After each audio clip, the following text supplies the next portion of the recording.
So here's something worth thinking about as you settle in tonight. Right now, as you're lying there, getting comfortable, maybe pulling the blanket up a little, your body is in the middle of a war, not a metaphorical war, not a poetic exaggeration, an actual, ongoing, impossibly complex campaign of detection, communication, mobilization, and targeted destruction that has been running continuously since the moment you were born. It hasn't stopped for a single second. Not while you slept last night, not during breakfast this morning, not right now. Somewhere inside you, cells are identifying threats, signaling to each other, engulfing invaders, and dismantling them molecule by molecule. And you don't feel any of it. That's maybe the most remarkable part. The system is so good at what it does, so elegantly self-regulating, that most of the time you have absolutely no idea it's working. The only time you notice your immune system is when it's struggling, or when it's overreacting, or when something has gone wrong. The rest of the time it's just silent, running in the background like the quietest, most sophisticated defense network ever engineered by nature. And I say engineered deliberately because even though no one sat down and designed the immune system, it has all the hallmarks of an engineering masterpiece: redundancy, layered defenses, adaptive learning, feedback loops, fail-safes. It's the kind of system that, if you described it to an engineer without telling them it was biological, they'd assume you were talking about some incredibly advanced military defense grid, and then you'd tell them it runs on cells smaller than the width of a human hair, and it builds itself, and it learns on the job, and it's been iterating and improving for roughly 500 million years, and they'd probably just stare at you. But here's the thing. The immune system is also genuinely confusing, like notoriously confusing. Ask any medical student. There's a reason immunology has a reputation as one of the hardest subjects in the entire curriculum. The terminology alone is daunting. You've got T cells and B cells and natural killer cells and dendritic cells and macrophages and neutrophils and basophils and eosinophils, and those are just the cells. Then you've got antibodies, which come in 5 major classes, each with different jobs. You've got complement proteins, which sound like they should be simple but absolutely are not. You've got cytokines, which are signaling molecules, except there are hundreds of them, and they interact in ways that even researchers are still mapping out. It's a lot. And it can feel overwhelming if someone just throws all of it at you at once. So we're not going to do that. We're going to take this slowly, one piece at a time, and we're going to start where any good story starts, at the beginning. Not the beginning of your immune system, though we'll get to that. The beginning of humanity's understanding of it, because for most of human history, people had no idea this system even existed. They knew people got sick. They knew some people survived and some didn't. They knew, in a vague and sometimes mystical way, that the body had some capacity to heal itself. But the idea that there was a specific, identifiable, biological system responsible for fighting off disease, that took a very, very long time to figure out. Let's go back about 2,500 years to ancient Athens. The year is 430 BC, and the city is in trouble. The Peloponnesian War is raging. Athens is under siege, and to make everything worse, a devastating plague has broken out. We still don't know exactly what the disease was. Historians and epidemiologists have debated it for centuries, suggesting everything from typhoid fever to smallpox to Ebola. But whatever it was catastrophic. The historian Thucydides, who actually caught the plague himself and survived, wrote about it in detail, and buried in his account is one of the earliest recorded observations about immunity. Thucydides noticed that people who had recovered from the plague could safely care for the sick without getting ill again. He wrote that the disease never attacked the same person twice, or at least not with fatal results. Think about that for a second. 2,500 years ago, someone looked at a horrific epidemic and noticed the pattern. That survival conferred protection, that the body somehow remembered. Now, Thucydides didn't have any framework for understanding why this happened. He couldn't have. The concept of germs was more than 2,000 years away. But that observation, that surviving a disease protects you from getting it again, that's the seed. That's the very first glimpse of what we now call adaptive immunity. And it's going to take humanity an extraordinarily long time to understand what's actually going on beneath that simple observation. For centuries, the dominant theory of disease in the Western world was the humoral theory, which came from the Greek physician Hippocrates and was later elaborated by Galen. The idea was that the body contained 4 humors: blood, phlegm, yellow bile, and black bile. And that disease resulted from an imbalance among them. It's easy to dismiss this now, but honestly, it wasn't a terrible framework given what they had to work with. They were trying to systematize something incredibly complex with no microscopes, no chemistry, no understanding of cells. And the humoral theory actually got a few things directionally right. It recognized that internal balance mattered, that the body's own state was relevant to disease, not just external forces. But it also led medicine down some very long dead ends: bloodletting, purging, treatments designed to rebalance the humors that often did more harm than good. And it completely obscured the real mechanisms of immunity. Because if disease was about humoral imbalance, then recovery was just the humors settling back into alignment. There was no need to imagine a defense system. Meanwhile, on the other side of the world, something remarkable was happening. In China, possibly as early as the 10th century, though the exact dating is debated, practitioners developed a technique called variolation. Smallpox was one of the great killers of the ancient world, disfiguring and deadly, and Chinese physicians had noticed the same thing Thucydides noticed. Survivors didn't get it again. So they tried something bold. They took material from the scabs of people who'd had mild cases of smallpox, ground it into a powder, and had healthy people inhale it through the nose. The idea was to give someone a mild version of the disease, so they'd be protected against the severe form. And here's what's wild about this. It worked. Not perfectly. Sometimes people got seriously ill from the procedure, and some died. The fatality rate from variolation was roughly 1 to 2%, which sounds terrible until you compare it to the 30% fatality rate of natural smallpox infection. It was a calculated risk, and people took it because the alternative was worse. This practice spread along trade routes, reaching the Ottoman Empire by the early 18th century, and from there, it made its way to Europe through one of those wonderful historical accidents that hinges on a single curious person being in the right place at the right time. Her name was Lady Mary Wortley Montagu, and she's one of those figures who deserves to be far more famous than she is. Lady Mary was the wife of the British ambassador to the Ottoman Empire, and she arrived in Constantinople in 1717. She was no stranger to smallpox. She'd survived a bout of it herself in 1715, which left her famously beautiful face scarred, and her brother had died of the disease. So when she learned about the Ottoman practice of variolation, they called it engrafting, she paid very close attention.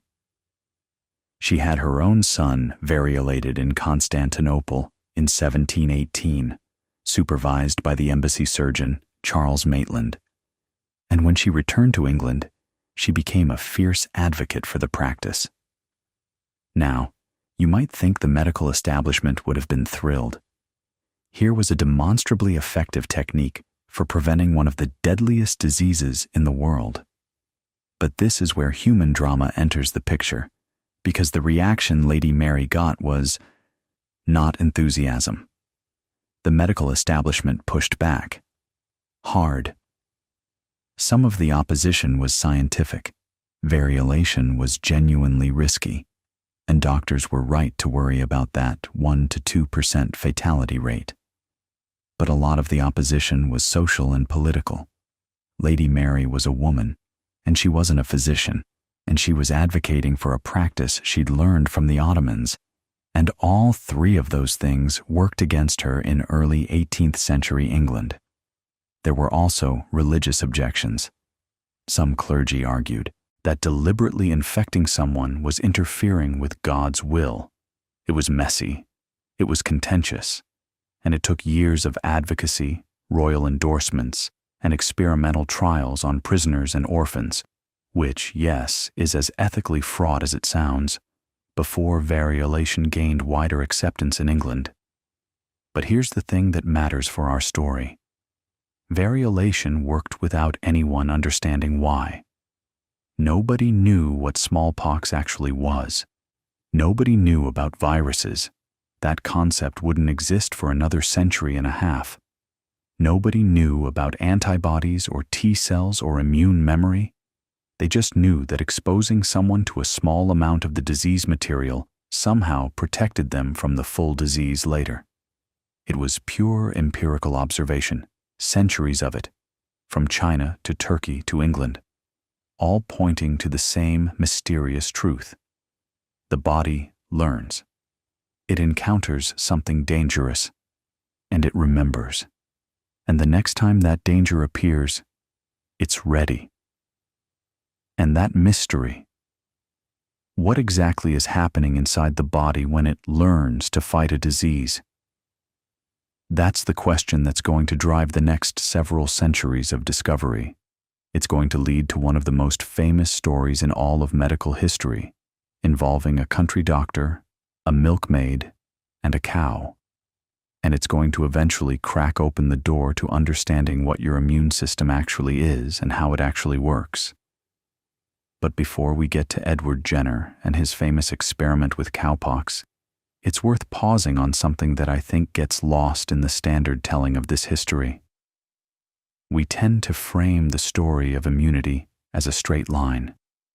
Thucydides notices something, variolation develops, Jenner invents vaccination, and then science marches forward.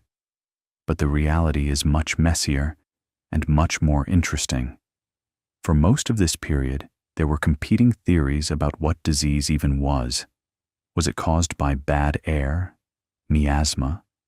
Was it caused by tiny invisible seeds of contagion, as the Italian physician Girolamo Fracastoro speculated way back in 1546?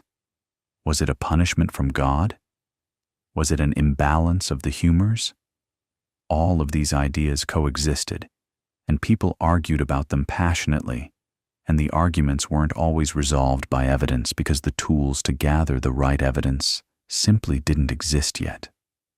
What's beautiful about the history of immunology is that it's a story about people groping toward the truth with inadequate tools and incomplete information, making brilliant guesses and terrible mistakes, and slowly, so slowly, building a picture of something that was always there, always working, always protecting them, but that they couldn't see or touch or measure. The immune system was invisible to every generation of humans until very recently, and yet its effects were visible everywhere. In who survived epidemics and who didn't, in why milkmaids had smooth skin when everyone else was pockmarked, in why a second bout of measles almost never came. So let's talk about Edward Jenner, because his story is genuinely wonderful, and it's also more complicated than the version you probably heard in school. Jenner was born in 1749 in Berkeley, Gloucestershire, a small market town in the west of England. He was the son of a clergyman, orphaned young, and apprenticed to a local surgeon at the age of 13. Later, he studied in London under John Hunter, one of the most brilliant and eccentric surgeons of the 18th century. Hunter was a man who famously told Jenner, "Don't think, try," meaning, don't just theorize, go experiment. That advice was going to matter enormously. Jenner returned to Berkeley and settled into the life of a country doctor. And it was there, in the rural countryside, that he kept hearing something interesting from the local dairy workers. The milkmaids who had caught cowpox, a relatively mild disease that caused blisters on the hands, seemed to be immune to smallpox. This wasn't a new observation. It was folk knowledge, widely known in dairy country.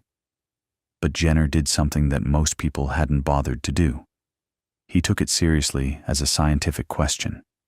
He spent years collecting cases, interviewing patients, documenting who had caught cowpox and whether they'd subsequently been exposed to smallpox without getting sick. He was methodical. He was patient. And by the mid-1790s, he was ready to test his hypothesis in a way that would either vindicate him or destroy him. On May 14, 1796, Jenner took material from a cowpox blister on the hand of a milkmaid named Sarah Nelmes and scratched it into the arm of an 8-year-old boy named James Phipps. The boy was the son of Jenner's gardener. Think about that for a moment. This wasn't a clinical trial with ethics committees and informed consent forms. This was a country doctor deliberately infecting a child with one disease in the hope that it would protect him from another, far deadlier one. Phipps developed a mild fever and some discomfort at the inoculation site, but he recovered quickly. Then came the truly nerve-wracking part.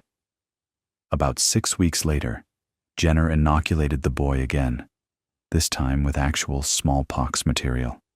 Variolation, the old method. He scratched live smallpox into the child's arm and waited. And nothing happened. No fever, no pustules, no disease. James Phipps was immune. Now, Jenner wasn't the first person to try something like this. A farmer named Benjamin Jesty had inoculated his family with cowpox back in 1774, more than 20 years earlier, and they'd stayed healthy too. But Jesty never published his findings, never systematized the approach, never pushed it into the medical mainstream. Jenner did. He wrote up his results, tried to publish them with the Royal Society, got rejected, and then did what any stubborn visionary does.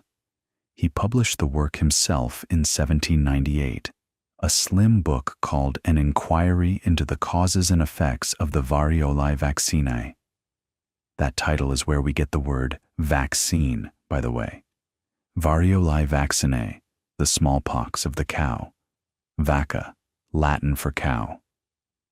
Every vaccine you've ever received, from your flu shot to your COVID booster, carries in its name the echo of those Gloucestershire milkmaids and their blistered hands. The medical establishment's response was, predictably, a mess. Some doctors embraced vaccination immediately. Others were hostile, partly out of genuine scientific skepticism, and partly because variolation was a profitable business, and Jenner's method threatened to make it obsolete. There were cartoons published showing people who'd been vaccinated sprouting cowheads from their bodies. Satirists had a field day. Religious objections flared up again, just as they had with variolation. The idea that putting animal material into a human body was an affront to God's design. But here's the thing. Vaccination worked. It worked so obviously, so consistently, and with so much less risk than variolation, that within a few years it was spreading across Europe and beyond. Napoleon had his entire army vaccinated. Thomas Jefferson promoted it in America. By the early 1800s, the practice was reaching South America, Asia, the Middle East. And yet, and this is the part that really matters for our story, nobody knew why it worked. Jenner himself had no idea what was happening inside the body when he scratched that cowpox material into James Phipps's arm. He couldn't explain the mechanism. He just knew that exposure to a mild disease could somehow protect against a deadly one. The body was learning something, remembering something, preparing for something. But what? What was the body actually doing? That question would take another century to even begin to answer, and the answer would turn out to be far stranger and more beautiful than anyone imagined. So let's leave Jenner for a moment, comfortable in his fame. He was eventually celebrated, given grants by Parliament, called the father of immunology. And let's jump forward a few decades to the next piece of the puzzle, because the next breakthrough didn't come from a doctor at all. It came from a chemist with a microscope and an obsessive attention to detail. Louis Pasteur. You've heard his name. You probably associate him with pasteurized milk, which is fair, that is named after him. But Pasteur's contributions to immunology are just as profound, and they started with something unexpected: chicken cholera. In the late 1870s, Pasteur was studying the bacterium that caused cholera in chickens. He'd been growing cultures of the bacteria in his lab, and he had a routine for infecting chickens with fresh cultures to study the disease's progression. But one summer, something went wrong. Or rather, something went beautifully right by accident. Pasteur went on vacation. When he came back, the bacterial cultures he'd left sitting in the lab had gone stale. They were old, weakened, past their prime. His assistant injected chickens with these old cultures anyway, probably just to see what would happen, and the chickens got a little sick but recovered. No big deal, right? Old bacteria, weak response. But then, and here's where it gets fascinating, Pasteur tried to infect those same chickens with fresh, virulent bacteria. Full strength, deadly stuff. And the chickens didn't get sick. They were protected. Pasteur immediately understood the significance of what he was looking at. He had accidentally created a weakened form of the pathogen that could induce protection without causing the full disease. This was Jenner's cowpox principle, but generalized. It wasn't just that one specific mild disease happened to protect against one specific deadly disease. You could take a pathogen, weaken it deliberately, and use the weakened version as a shield. Pasteur, with characteristic flair and generosity, named the technique vaccination in honor of Jenner's work with Vaca, the cow. He went on to develop vaccines for anthrax and rabies using the same principle, attenuated or weakened versions of the disease-causing organisms. The rabies vaccine story is particularly dramatic. In 1885, a 9-year-old boy named Joseph Meister was brought to Pasteur after being badly bitten by a rabid dog.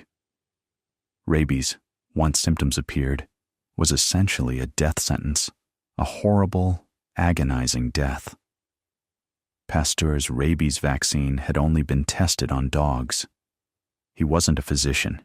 He had no license to treat humans. But the boy was going to die without intervention, and the family was desperate.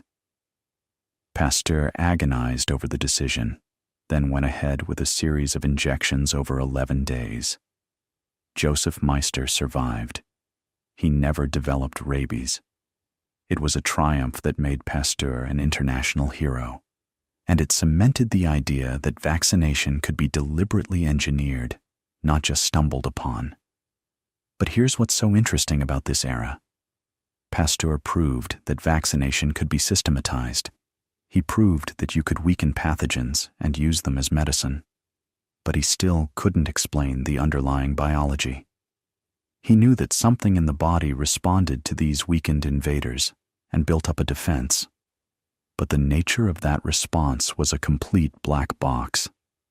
The tools to open that box were only just becoming available. Better microscopes, new staining techniques for examining tissues, and a growing community of researchers across Europe who were starting to peer inside the body at the cellular level. And this is where immunology starts to become a real science, with competing theories and fierce rivalries and experiments that would reshape our understanding of what we're made of.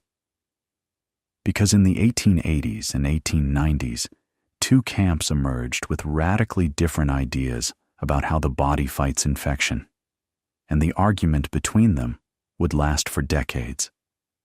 On one side, you had the cellular theory of immunity, championed by a Russian zoologist named Ehrlich Mechnikov.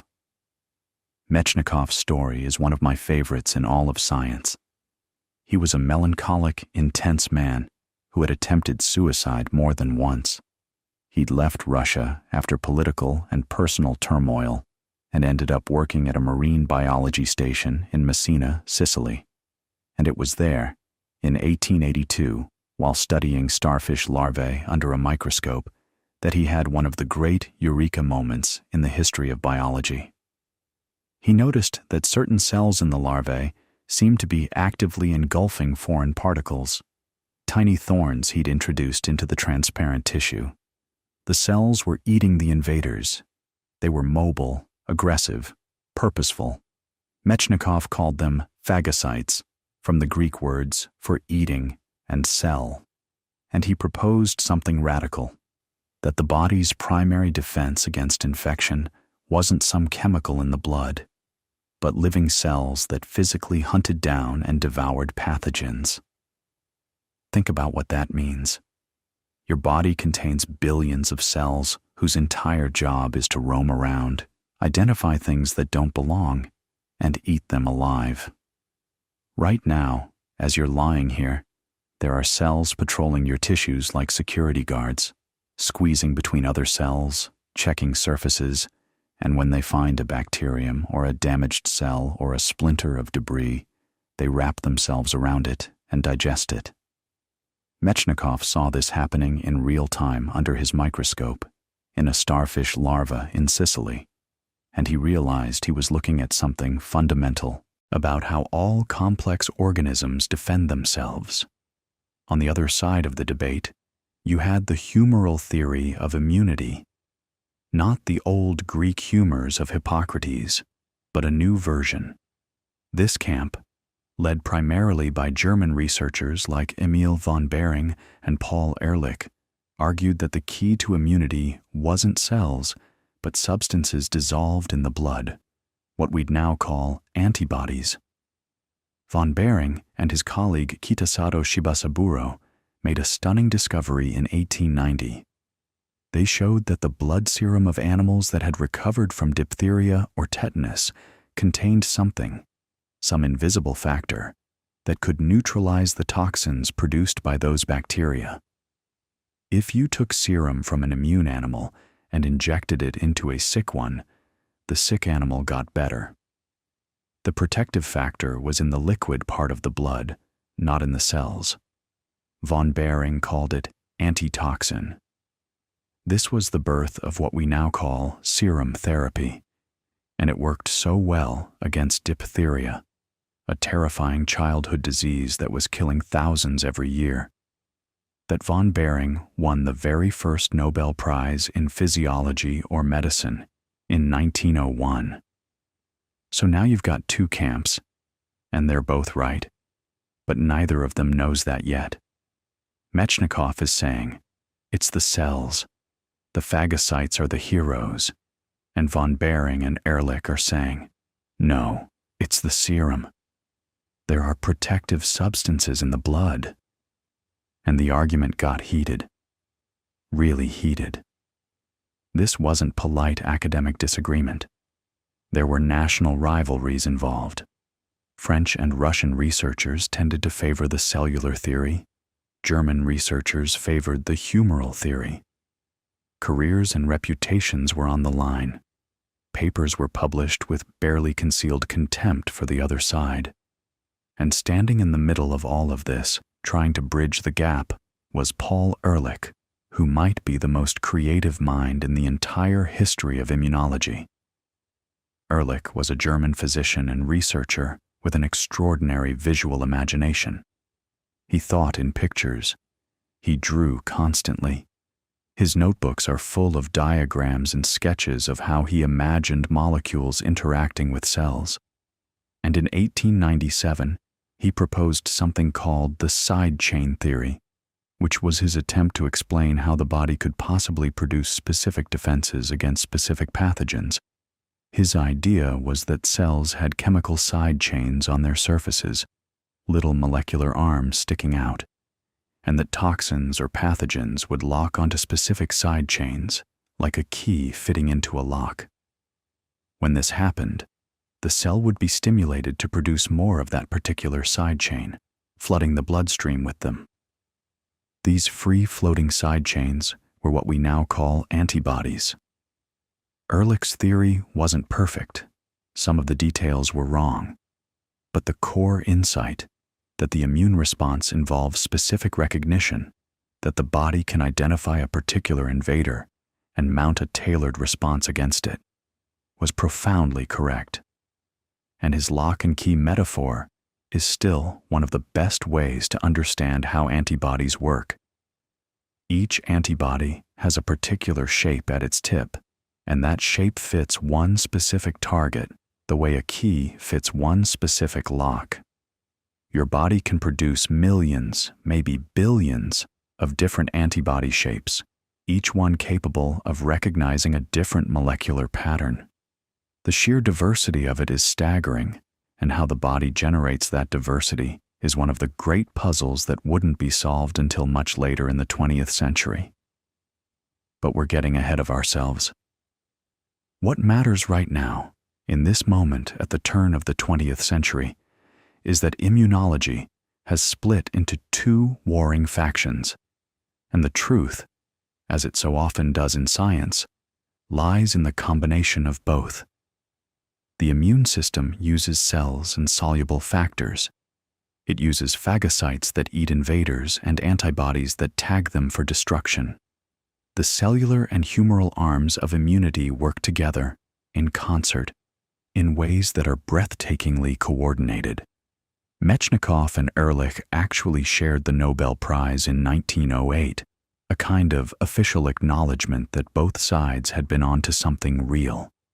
But even that shared prize didn't fully resolve the tension, and the field would continue to swing back and forth between emphasizing cells and emphasizing molecules for decades to come.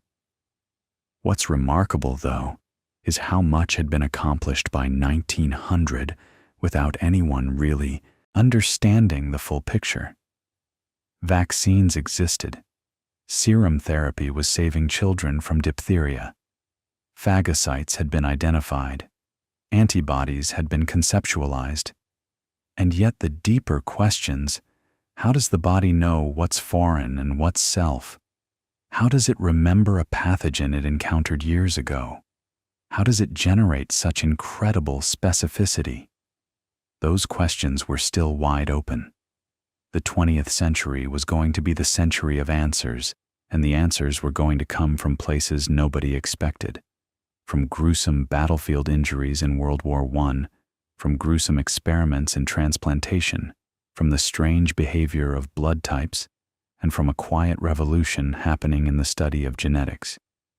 Because it turns out that the secret to understanding the immune system, really understanding it at the deepest level, was tangled up in the question of inheritance. How do your cells know what proteins to make? How does a white blood cell know to produce one specific antibody and not another? Those questions sound like immunology questions, but they're really genetics questions. And in the early 1900s, genetics was barely a discipline at all. Mendel's pea experiments had been rediscovered in 1900. and the whole concept of the gene was still fuzzy, still more of an abstraction than a physical reality. So immunology and genetics were going to grow up together, in parallel, each one feeding the other in ways that nobody could have predicted. But before genetics could really reshape immunology, the world had to go through something terrible. And that something was the First World War. Now, you might not immediately connect trench warfare with the immune system, but here's the thing. War has always been a brutal, unwilling teacher of medicine.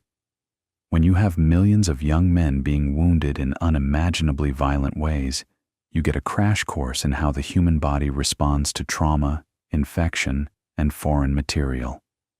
Surgeons in World War I were dealing with catastrophic injuries on a scale that civilian medicine had never seen. Shattered bones, deep shrapnel wounds packed with mud and fabric, gas gangrene spreading through tissue at terrifying speed. And in the middle of all that carnage, doctors were also learning something fundamental about blood.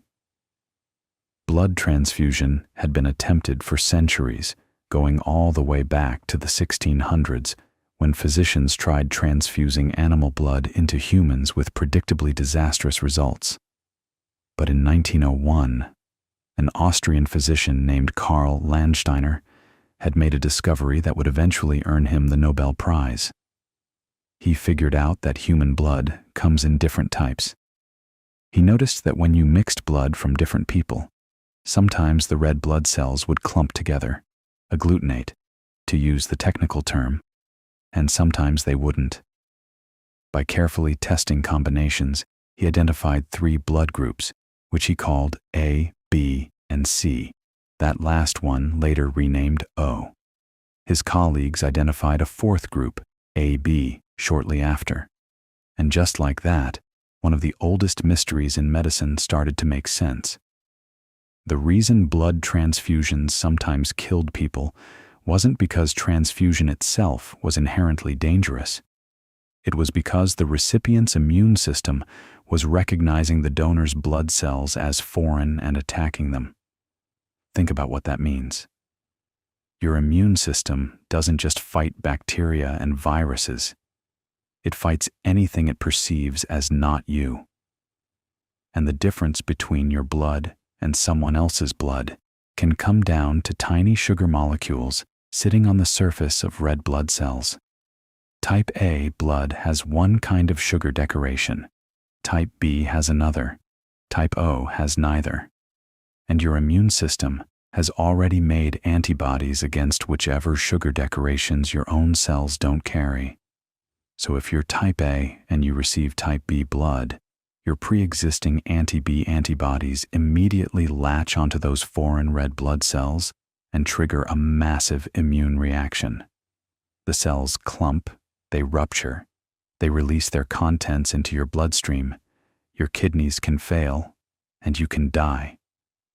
All because of a sugar molecule.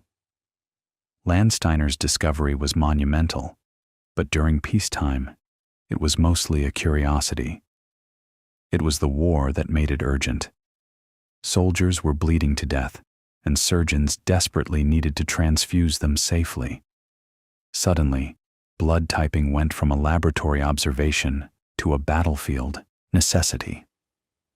By 1917, the British and American militaries had set up blood banks and were routinely typing blood before transfusion. And every successful transfusion was, in a way, a practical lesson in immunology. The immune system cares about molecular identity. It reads the surface of every cell it encounters, checking the molecular signatures, asking a simple binary question: is this self or is this other? That question, self versus non-self, was becoming the central question of immunology. And it was about to get much more complicated, because after the war, scientists started seriously experimenting with something that pushed the self versus non-self problem to its absolute limit: transplantation. The idea of replacing a damaged organ or tissue with one from another person is ancient. There are medieval legends of saints miraculously transplanting limbs. But real surgical transplantation didn't become feasible until the early 20th century, when surgeons developed the vascular techniques needed to reconnect blood vessels. A French surgeon named Alexis Carrel won the Nobel Prize in 1912 for his pioneering work on vascular suturing, basically figuring out how to sew blood vessels together without them clotting or leaking. Carrel could transplant kidneys in dogs. He could keep organs alive outside the body. The surgical technique was there, but the organs kept failing, and nobody could figure out why. Here's what was happening. A surgeon would transplant a kidney from one dog into another. For a few days, everything would look fine. The kidney would pink up. It would start producing urine. It seemed to be working. And then, around day 7 or 8, things would go wrong. The organ would swell. It would darken. Blood flow would diminish. And within a couple of weeks, the transplanted kidney was dead. Every single time. If you transplanted a kidney back into the same dog it came from, an autograft, it worked perfectly. If you transplanted between identical twins in the rare cases where that was attempted, it worked. But between any two genetically different individuals, the organ was destroyed. It was rejection. The recipient's immune system was recognizing the transplanted organ as foreign and systematically destroying it, just like it would destroy an invading pathogen. But understanding that this was an immune response and understanding how it worked took decades of painstaking research. One of the key figures in this story is a British biologist named Peter Medawar, and his entry into immunology came from, you guessed it, the war. The Second World War this time. Medawar was a young zoologist at Oxford when the war broke out, and he was recruited to study skin grafting for burn victims. The Royal Air Force had pilots coming back with horrific burns, and surgeons were trying to graft skin from donors onto these patients. The grafts kept failing. Medawar was asked to figure out why, and he approached the problem with the rigor of an experimental biologist rather than a clinician. He conducted careful experiments on rabbits, grafting skin between different individuals, and meticulously documenting what happened. What he found was revealing. The first graft from a donor would survive for about 10 days before being rejected. But here's the crucial observation. If he then tried a second graft from the same donor onto the same recipient, the rejection happened much faster. In about half the time, the recipient's immune system had remembered the first graft and mounted a quicker, more aggressive response the second time around. This was immunological memory, the same phenomenon that makes vaccines work, but now it was working against the doctors. The immune system was learning to reject foreign tissue more efficiently with each exposure, just as it learns to fight a virus more efficiently after vaccination. Medawar published his findings in the 1940s, and they were transformative. He had definitively shown that graft rejection was an active immune response, not just some passive tissue incompatibility. It was specific. The accelerated rejection only happened with grafts from the same donor, not from a different one, and it had memory. This meant that transplant rejection followed the same fundamental rules as the immune response to infection. The same system that protects you from measles was the system destroying transplanted kidneys. But Medawar didn't stop there. And this is where the story gets really beautiful. If the immune system could learn to reject foreign tissue, could it also learn to accept it? Could you somehow teach the immune system, early enough in life, that certain foreign molecules were actually okay?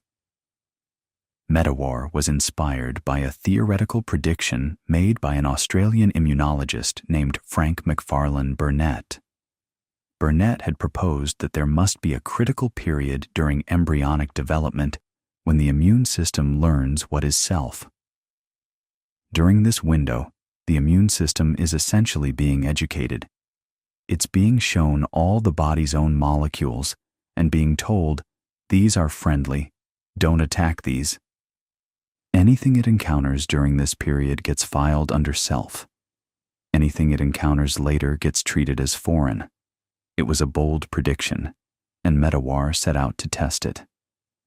In the early 1950s, he and his colleagues injected mouse embryos with cells from a different strain of mouse. They introduced foreign tissue during that critical developmental window, and then they waited. When those mice grew up, Medawar tried grafting skin from the donor strain onto them, and the grafts survived. The mice had been made tolerant. Their immune systems had been tricked during that early education period into accepting the foreign cells as self. Medawar called this actively acquired tolerance, and it was a revelation. It proved that the immune system's definition of self is not hardwired from birth. It's learned. It's established during development through a process of education, and if you intervene at the right moment, you can rewrite the curriculum. Medawar and Burnett shared the Nobel Prize in 1960 for this work, and it opened up an entirely new way of thinking about the immune system. The immune system isn't just a weapon. It's a weapon with a safety system, and that safety system is built during development. Your thymus, that small, unassuming organ sitting behind your breastbone, is where much of this education happens for a type of immune cell called T cells. And the story of T cells is one of the most fascinating chapters in all of immunology, because for a long time, nobody even knew they existed. See? Here's the thing about the immune system that makes it so confusing. There isn't just one type of white blood cell. There are many types, and they do very different things. And for most of the early 20th century, scientists were looking at them under microscopes and seeing cells that all looked frustratingly similar. Small, round, with a big nucleus and not much cytoplasm. They were called lymphocytes, and they seemed to just circulate in the blood and lymph without doing much of anything obvious. They didn't engulf bacteria like Metchnikoff's phagocytes. They didn't produce visible antibodies in test tubes. They were, as one immunologist put it, the poor relation of the white blood cell family, abundant but seemingly purposeless. That began to change in the 1950s and 1960s, and the change came from an unexpected direction. Gruesome experiments, actually, involving the removal of organs from newborn animals to see what happened. Researchers discovered that if you removed the thymus from a newborn mouse, a procedure called thymectomy, the mouse grew up with a profoundly weakened immune system. It couldn't reject skin grafts. It was vulnerable to infections that normal mice shrugged off easily. Something about the thymus was essential for immune function, but only if it was present during early life. Remove it from an adult mouse, and not much happened. The immune system was already established. But remove it from a newborn, and you crippled the entire system. This was a puzzle, because the thymus had long been considered a vestigial organ, a leftover with no real function. It's large in children and gradually shrinks with age, which made people assume it was unimportant. But those thymectomy experiments told a completely different story. The thymus was a school.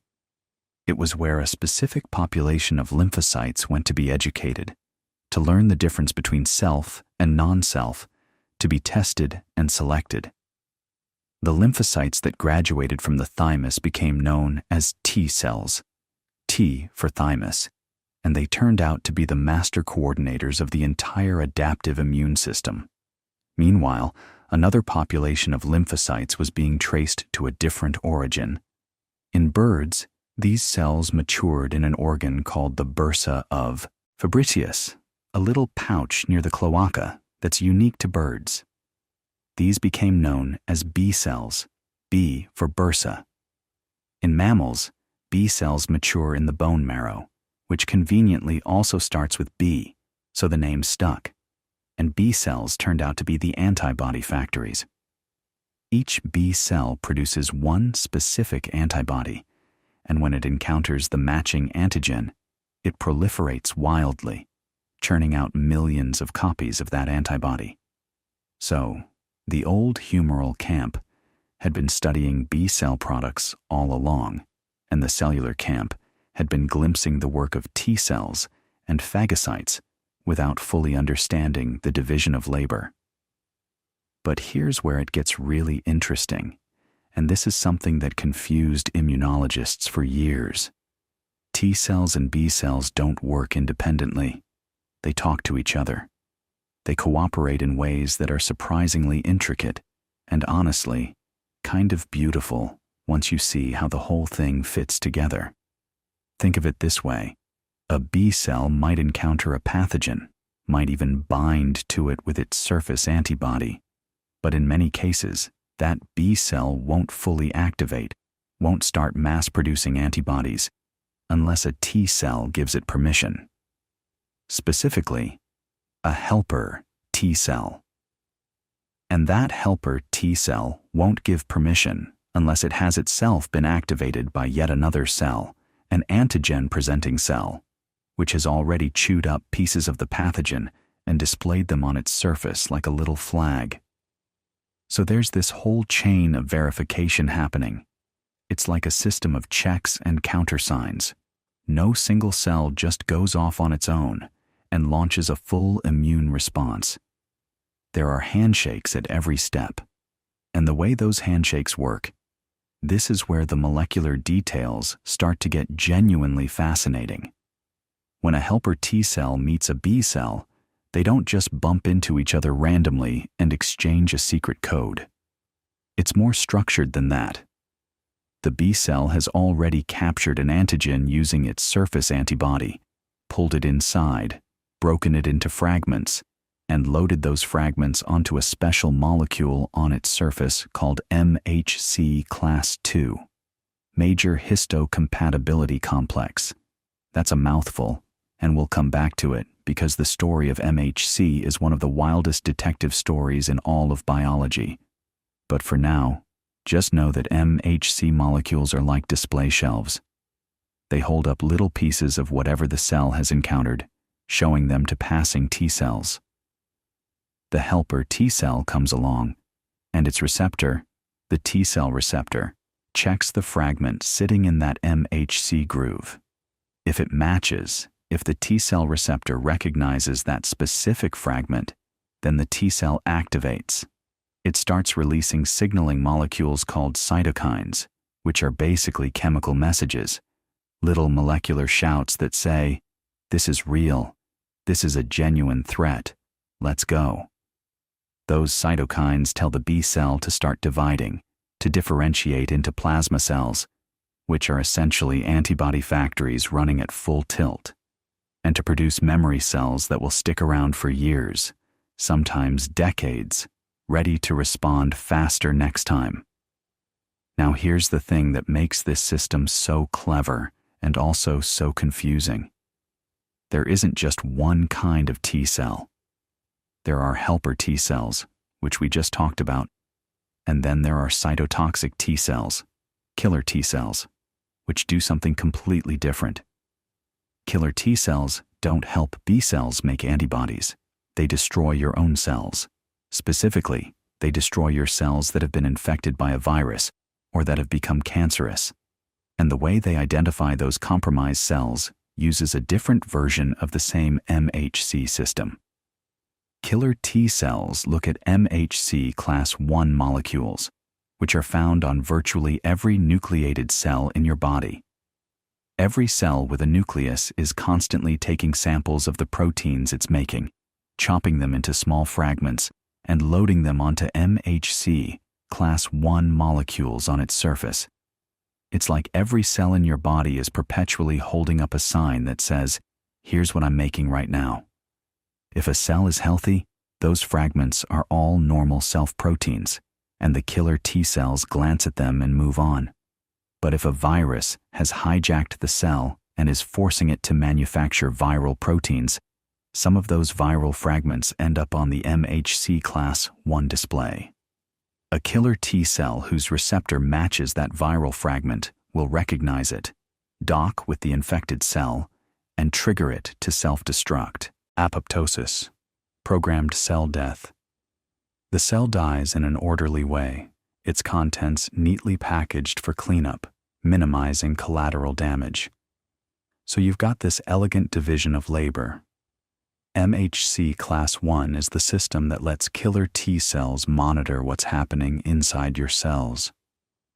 MHC class 2 is the system that lets helper T cells verify what antigen-presenting cells and B cells have encountered outside. Two surveillance systems running in parallel, using related but distinct molecular machinery, and both of them depend on MHC. Which brings us to one of the most important and confusing chapters in immunology, the discovery of MHC itself and why it matters so much. Remember how we talked about Peter Medawar and skin grafts? How the body rejects tissue from another individual with that fierce, specific, memory-bearing response? Well, the grueling question was, what exactly is the immune system recognizing when it rejects a graft? What makes your tissue yours and someone else's tissue foreign? The answer turned out to be MHC molecules.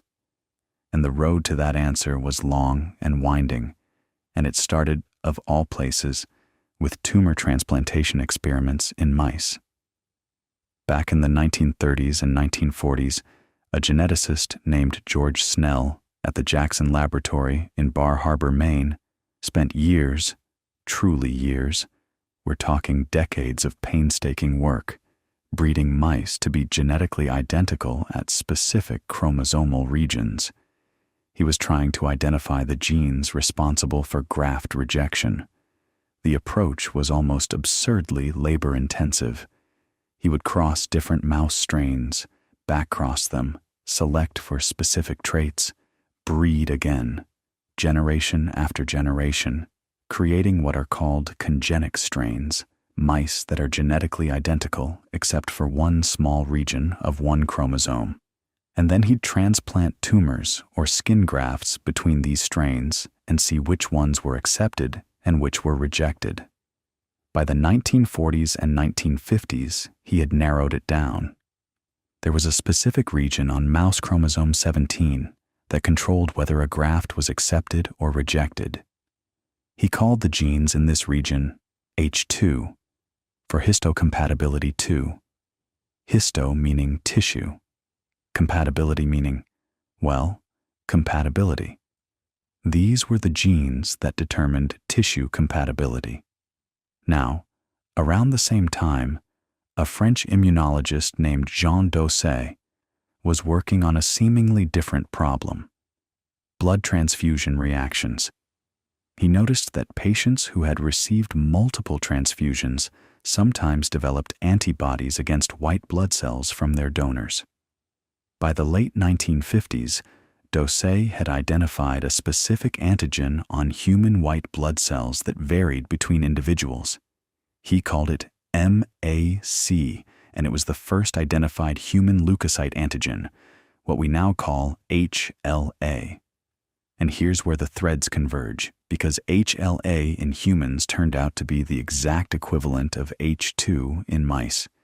Same system, same function, different species. The human MHC region sits on chromosome 6, and it's one of the most gene-dense, most polymorphic regions in the entire human genome. Polymorphic means variable. There are hundreds of different versions of these genes circulating in the human population. More variation than almost anywhere else in our DNA. Think about what that means. Your MHC molecules are almost certainly different from the MHC molecules of the person sitting next to you on a bus, and that variation is the reason organ transplants are so difficult. When you receive a kidney from a donor, your T cells inspect the MHC molecules on the donor's cells, find them unfamiliar, and launch an attack. Rejection. The closer the MHC match between donor and recipient, the better the chances of acceptance, which is why siblings, especially identical twins, make the best donors. Identical twins share the same MHC genes, so their tissues look the same to each other's immune systems. That's why Joseph Murray's first successful kidney transplant in 1954 was between identical twins, Richard and Ronald Herrick, at Peter Bent Brigham Hospital in Boston. It worked beautifully, precisely because there was no MHC mismatch to trigger rejection. Ronald lived another 8 years with his brother's kidney. But you can't always find an identical twin. So the challenge became, how do you suppress the immune system enough to prevent rejection without leaving the patient defenseless against infection? This is the central dilemma of transplant medicine, and it drove decades of research into immunosuppressive drugs. Early approaches were blunt instruments, total body irradiation. Drugs like azathioprine, developed in the early 1960s, which suppressed the immune system broadly, knocking down T cells and B cells alike. It worked, sort of, but patients were vulnerable to infections and cancers because their immune surveillance was compromised across the board. The real game changer came in the late 1970s with the discovery of cyclosporine. And this is one of those stories where pure curiosity leads to a medical revolution. A Swiss pharmaceutical company, Sandoz, had a program where employees traveling abroad would collect soil samples. The idea was to screen soil fungi for interesting biological compounds.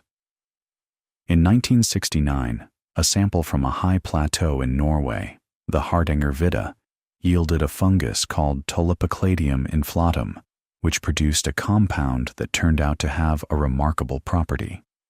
It selectively suppressed T cells without wiping out the rest of the immune system. Jean-François Borel, a Sandoz immunologist, recognized the potential and championed the compound through years of development. By the early 1980s, cyclosporine was transforming transplant medicine. Suddenly, kidney transplants, liver transplants, heart transplants, they all became dramatically more successful. The 1-year survival rates for transplanted organs jumped from around 50% to over 80% almost overnight. Cyclosporine didn't eliminate rejection entirely, and it had side effects.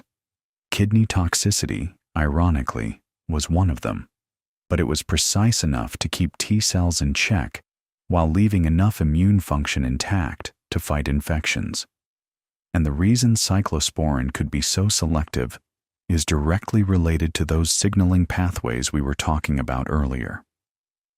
When a T cell receptor recognizes an antigen on an MHC molecule, it triggers a cascade of internal signals.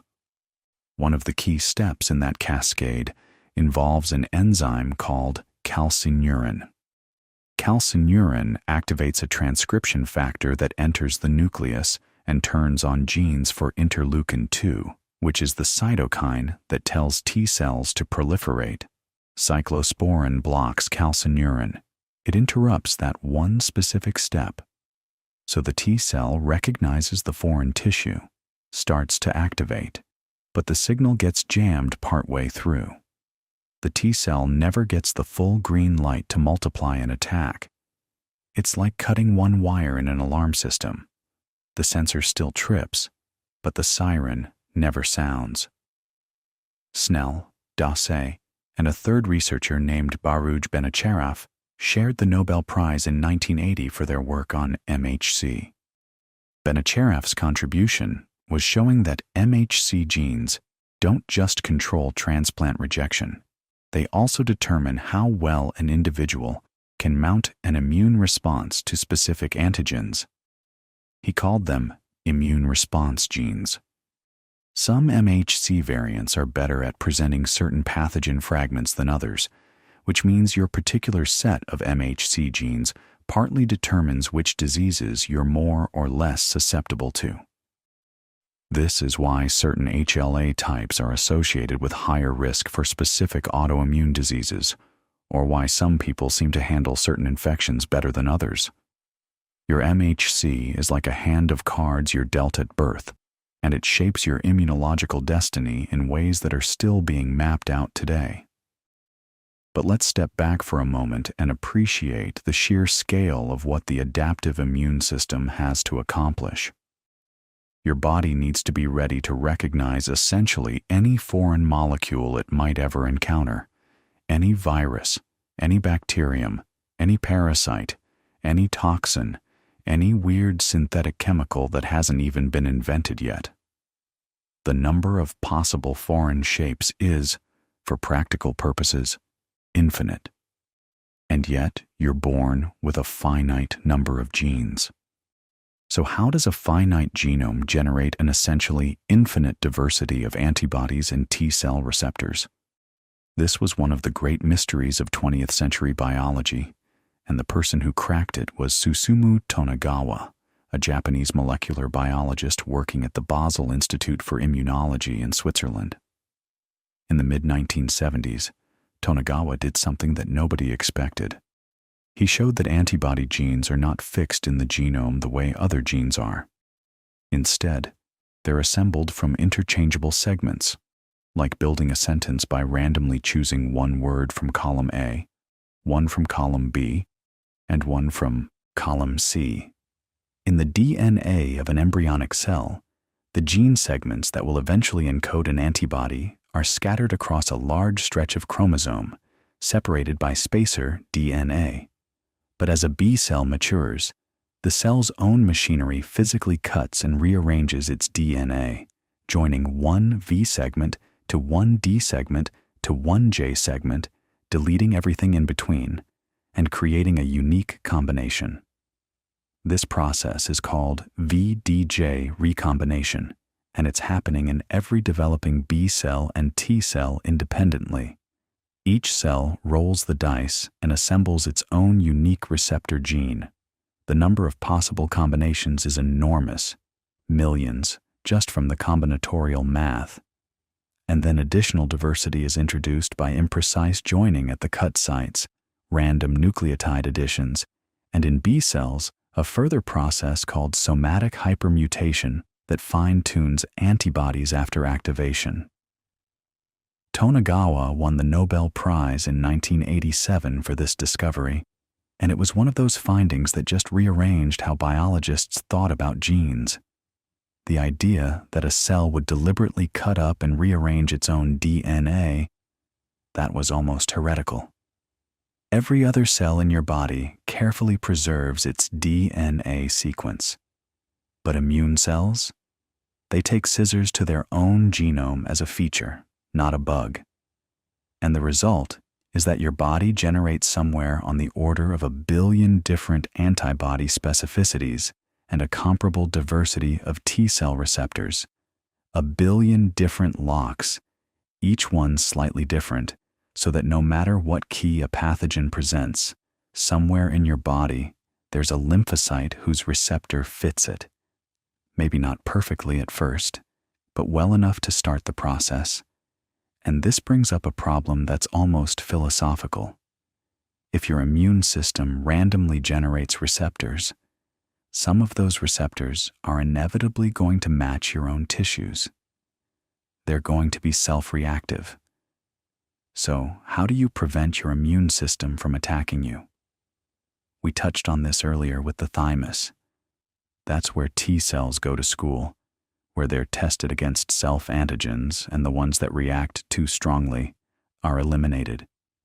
This process is called negative selection, or clonal deletion, and it's ruthless. Something like 95% of developing T cells die in the thymus, They either fail to make a functional receptor, or they react to self-antigens and are killed off. Only the survivors, the ones that can recognize MHC molecules but don't react to self, are released into the bloodstream. But here's the thing that kept immunologists up at night. Negative selection in the thymus is good, but it's not perfect. Not every self-antigen is represented in the thymus. Some proteins are only made in specific tissues, in the pancreas, in the thyroid, in the eyes. How does the thymus test T cells against proteins it doesn't normally express? Part of the answer came from a remarkable discovery about a gene called AIRE, autoimmune regulator. AIRE is expressed in a special population of thymic cells, and what it does is almost unbelievable.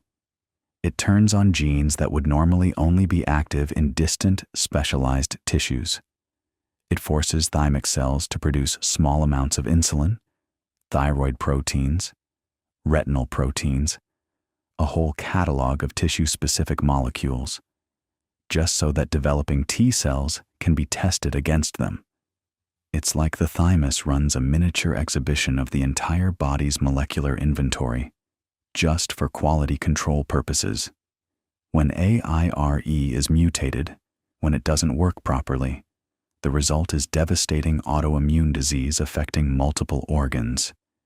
There's a rare human condition called autoimmune polyendocrinopathy, caused by mutations in AIRE, where the immune system attacks the adrenal glands, the parathyroid, the skin, the liver, because those tissue-specific T cells were never screened out. Even with AIRE, though, some self-reactive T cells slip through. They escape the thymus and circulate in the body, so the immune system has backup mechanisms, peripheral tolerance, it's called. Regulatory T cells, or TREGs, are one of the most important. These are a special subset of T cells whose job is essentially to suppress other immune cells. They patrol the body, and when they encounter immune responses that are inappropriate, attacking self-tissue, overreacting to harmless substances, they release inhibitory signals that calm things down. TREGs are like the immune system's internal affairs department, keeping the other cops in line. And when TREGs fail, when they're depleted or dysfunctional, autoimmunity follows. This is part of why autoimmune diseases are so varied and so difficult to treat. The breakdown can happen at so many different points in this elaborate system of checks and balances. Which brings us to a question that haunted immunology for most of the 20th century and still isn't fully resolved. Why does the immune system sometimes turn against the body it's supposed to protect? Autoimmune diseases, rheumatoid arthritis, lupus, multiple sclerosis, type 1 diabetes, they affect tens of millions of people worldwide, and for a long time, they were deeply mysterious. The idea that the body could attack itself seemed almost paradoxical. Paul Ehrlich, back around 1900, coined a phrase for it: horror autotoxicus, the horror of self-toxicity. He believed the body had powerful mechanisms to prevent self-attack, and that autoimmunity was essentially impossible under normal conditions. For decades, that view dominated. Autoimmune diseases were often misdiagnosed or attributed to infections. But gradually, the evidence became undeniable. In the 1950s and 1960s, researchers began demonstrating that certain diseases were clearly caused by the immune system targeting the body's own tissues. Noel Rose and Ernest Witebski showed in 1956 that you could induce thyroiditis, inflammation of the thyroid, in rabbits by immunizing them with their own thyroid tissue. The immune system could indeed be turned against self, given the right provocation, and the provocations turned out to be varied and sometimes subtle. Molecular mimicry is one mechanism. When a pathogen happens to have a surface molecule that resembles a self-protein, the immune response against the pathogen can cross-react with your own tissue. Rheumatic fever is a classic example. A streptococcal throat infection triggers antibodies that cross-react with proteins in the heart valves, leading to inflammation and scarring that can permanently damage the heart. And here's what makes that so insidious. The streptococcal bacteria are long gone by the time the worst cardiac damage sets in. The infection itself might have been a routine sore throat, maybe treated with a course of antibiotics, maybe not. But the antibodies that were raised against the strep bacteria's M protein, those antibodies don't just disappear when the bacteria are cleared. They persist, because that's what antibodies are supposed to do. They're supposed to stick around and provide memory, provide protection against reinfection. Except now, some of those antibodies are also binding to cardiac myosin, to proteins on the surface of heart valve cells, and the immune system follows them there. Complement gets activated. Inflammatory cells arrive. And slowly, over weeks or months, the heart valves thicken, scar, and lose their ability to open and close properly. A child gets a strep throat, and years later they have rheumatic heart disease. Before antibiotics were widespread, this was devastatingly common, and it still is in parts of the world where access to healthcare is limited. The World Health Organization estimates that rheumatic heart disease affects over 30 million people globally, mostly in low-income countries. It's one of the leading causes of cardiovascular death in young people in sub-Saharan Africa and South Asia, all because of molecular mimicry, a case of mistaken identity at the molecular level. But molecular mimicry isn't the only way autoimmunity gets started. Sometimes the trigger is tissue damage itself. When cells are injured by trauma, by infection, by toxins, they release proteins that are normally hidden inside the cell, proteins the immune system has never encountered because they were always sequestered behind cell membranes. These are called cryptic antigens, and when they suddenly appear in the extracellular environment, the immune system can treat them as foreign. It's like discovering a stranger in your house. Even if that stranger has technically lived in the basement your whole life, you've never seen them, so you react with alarm. This is thought to play a role in some cases of autoimmune hepatitis and certain forms of vasculitis. Then there's the concept of epitope spreading. This one is particularly tricky. Say an autoimmune response starts against one specific self-protein, maybe through molecular mimicry, maybe through exposure to a cryptic antigen. The initial attack damages tissue, which releases more self-proteins, which are then picked up by antigen-presenting cells and shown to T cells. Now the immune response expands to target additional self-proteins that weren't part of the original trigger. The attack broadens. It's like a fire that starts in one room and spreads to the rest of the house. This is thought to be a major factor in multiple sclerosis, where the immune system attacks myelin, the insulating sheath around nerve fibers in the brain and spinal cord. The initial target might be one myelin protein, but over time the response diversifies to attack multiple components of the myelin sheath, making the disease progressively harder to control. Multiple sclerosis is actually a fascinating and heartbreaking case study in autoimmunity.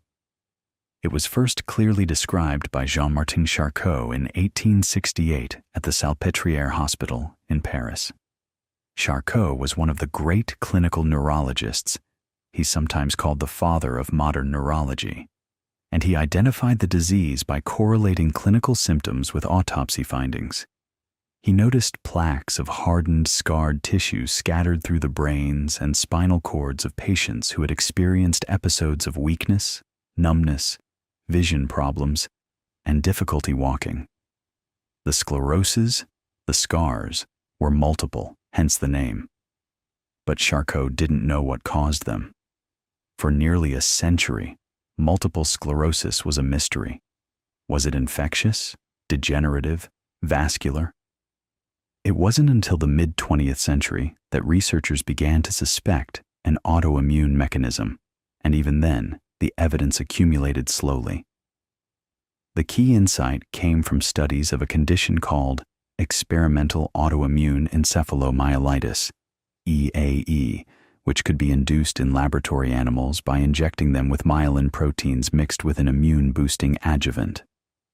The animals developed inflammatory lesions in their central nervous systems that looked remarkably like the plaques in human MS, and crucially, the disease could be transferred from a sick animal to a healthy one by transferring T cells, not antibodies, but T cells. That told researchers this was primarily a T-cell-mediated autoimmune disease. Now here's what makes MS so difficult to study and to treat. The blood-brain barrier, that tight seal of endothelial cells that normally keeps most immune cells out of the central nervous system, somehow gets breached. Activated T cells, specifically CD4, positive helper T cells of the Th1 and Th17 subtypes, manage to cross the blood-brain barrier and enter the brain. Once inside, they encounter myelin antigens presented by local antigen-presenting cells, microglia, the brain's resident immune cells, and they launch an inflammatory attack. They recruit more immune cells. Macrophages arrive and begin stripping myelin from nerve fibers. B cells get involved too, producing antibodies against myelin components. The result is demyelination. The nerve fibers lose their insulation, and electrical signals that normally travel quickly and efficiently along those fibers slow down, get distorted, or fail entirely. That's why the symptoms of MS are so varied. It depends on where in the brain or spinal cord the plaques form. Damage in the optic nerve causes vision problems. Damage in the spinal cord causes weakness or numbness in the limbs. Damage in the cerebellum causes coordination problems. And the disease often follows a relapsing, remitting pattern, at least initially. A person has an attack, an episode of new symptoms lasting days or weeks, and then partially or fully recovers. The recovery happens because the central nervous system has some capacity to repair myelin, and because inflammation subsides between attacks.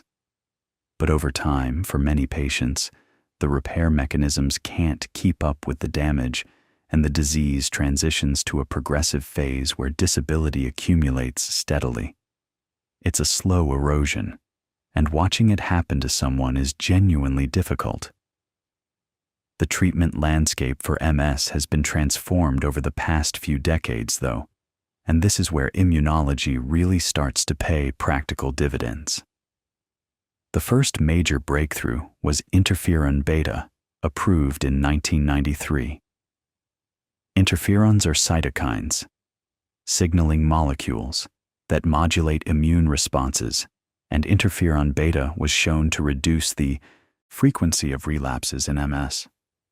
It wasn't a cure, but it was the first therapy that could actually alter the course of the disease rather than just managing symptoms.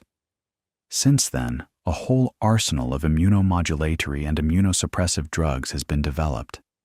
Natalizumab, approved in 2004, works by blocking a molecule called alpha-4 integrin on the surface of T cells.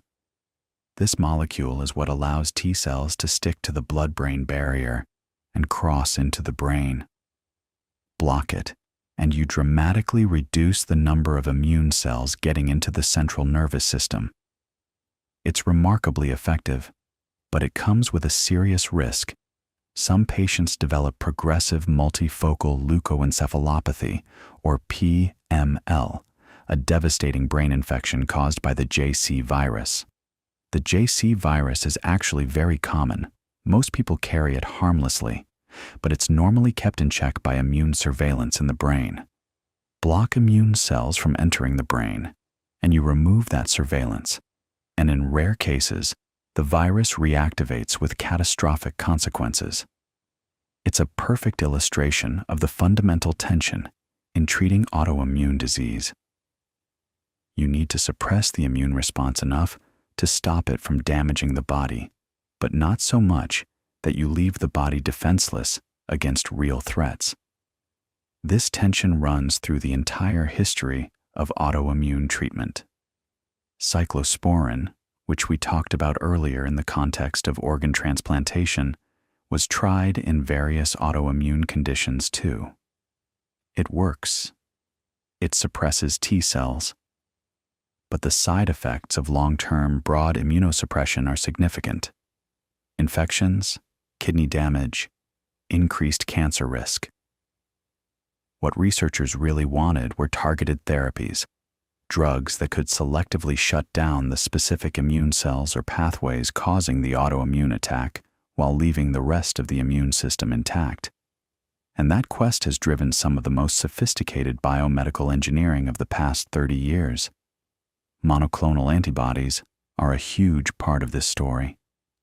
The technology to make them goes back to 1975, when Georges Köhler and César Milstein, working at the Medical Research Council Laboratory of Molecular Biology in Cambridge, figured out how to fuse antibody-producing B cells with immortal myeloma cells to create hybridomas, cell lines that could churn out unlimited quantities of a single specific antibody. They shared the Nobel Prize in 1984 for this, and it's hard to overstate how transformative it was. Before hybridomas, if you wanted antibodies against a specific target, you had to immunize an animal and then purify the antibodies from its blood, a messy, inconsistent process. Now you could manufacture identical antibodies in industrial quantities, each one precisely targeted to a single molecular structure. Think about what that means. If you know the specific molecule that's causing trouble, say a particular cytokine that's driving inflammation, or a receptor on the surface of a rogue T cell, you can design an antibody that binds to that molecule and neutralizes it or marks the cell for destruction. This is exactly what happened with tumor necrosis factor alpha, or TNF alpha, one of the most important inflammatory cytokines. In the late 1980s and early 1990s, researchers discovered that TNF alpha was present at extremely high levels in the inflamed joints of patients with rheumatoid arthritis. Ravinder Maini and Mark Feldman, working at the Kennedy Institute of Rheumatology in London, championed the idea that blocking TNF alpha could treat the disease. It was a controversial hypothesis at the time. Many immunologists thought that blocking a single cytokine couldn't possibly control something as complex as rheumatoid arthritis, because the inflammatory cascade involved so many different molecules. But Maini and Feldman pushed forward, and in clinical trials in the early 1990s, anti-TNF antibodies produced dramatic improvements in patients who had failed every other treatment.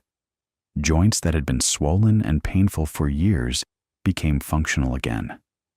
The first anti-TNF drug, infliximab, was approved in 1998, and it opened the floodgates. Today, anti-TNF therapies are used not just for rheumatoid arthritis, but for Crohn's disease, ulcerative colitis, psoriasis, ankylosing spondylitis, a whole family of inflammatory and autoimmune conditions. They've genuinely changed millions of lives. But here's the thing about these targeted therapies, and this connects back to something fundamental about how the immune system is wired.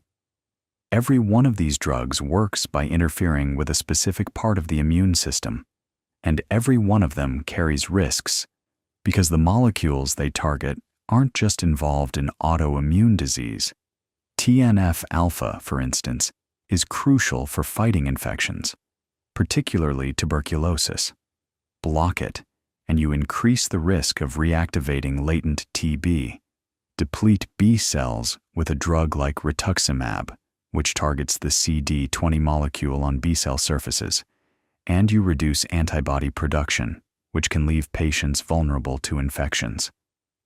The immune system is so deeply interconnected, so elaborately cross-referenced, that pulling on any one thread inevitably tugs on others. Which brings us to one of the most dramatic stories in modern immunology, and it's one that ties together autoimmunity, cancer, and the deepest questions about what the immune system is really capable of. Because while some researchers were trying to turn the immune system down, to calm it in autoimmune disease, to suppress it in transplantation, others were asking the opposite question. Could you turn it up? Could you unleash the immune system against cancer? Could you take this incredibly powerful, incredibly precise surveillance system that your body already has and aim it at a tumor? And the answer, it turns out, is yes. But the road to getting there was long, frustrating, and full of dead ends. And the story of how it finally worked is one of the most remarkable things in all of medicine. Let's start with the basic problem. Cancer is tricky for the immune system in a way that bacteria and viruses aren't, because cancer cells aren't foreign invaders. They're your own cells. They started as perfectly normal tissue, a lung cell, a skin cell, a white blood cell, and somewhere along the way, mutations accumulated, growth controls broke down, and the cell started dividing without stopping. But it's still, fundamentally, you. It's still carrying your MHC molecules, still expressing many of the same surface proteins as every other cell in your body. So the immune system faces this incredibly subtle challenge. How do you recognize something that's almost identical to healthy tissue but has gone wrong? And here's where it gets interesting, because your immune system actually does recognize cancer cells, at least some of the time. This idea that the immune system is constantly surveilling the body for early cancers and destroying them before they ever become a problem goes back to a concept called immune surveillance. It was proposed most forcefully by Macfarlane Burnet, the same Burnet whose clonal selection theory we talked about earlier, and by Lewis Thomas around the late 1950s and 1960s. Their idea was elegant.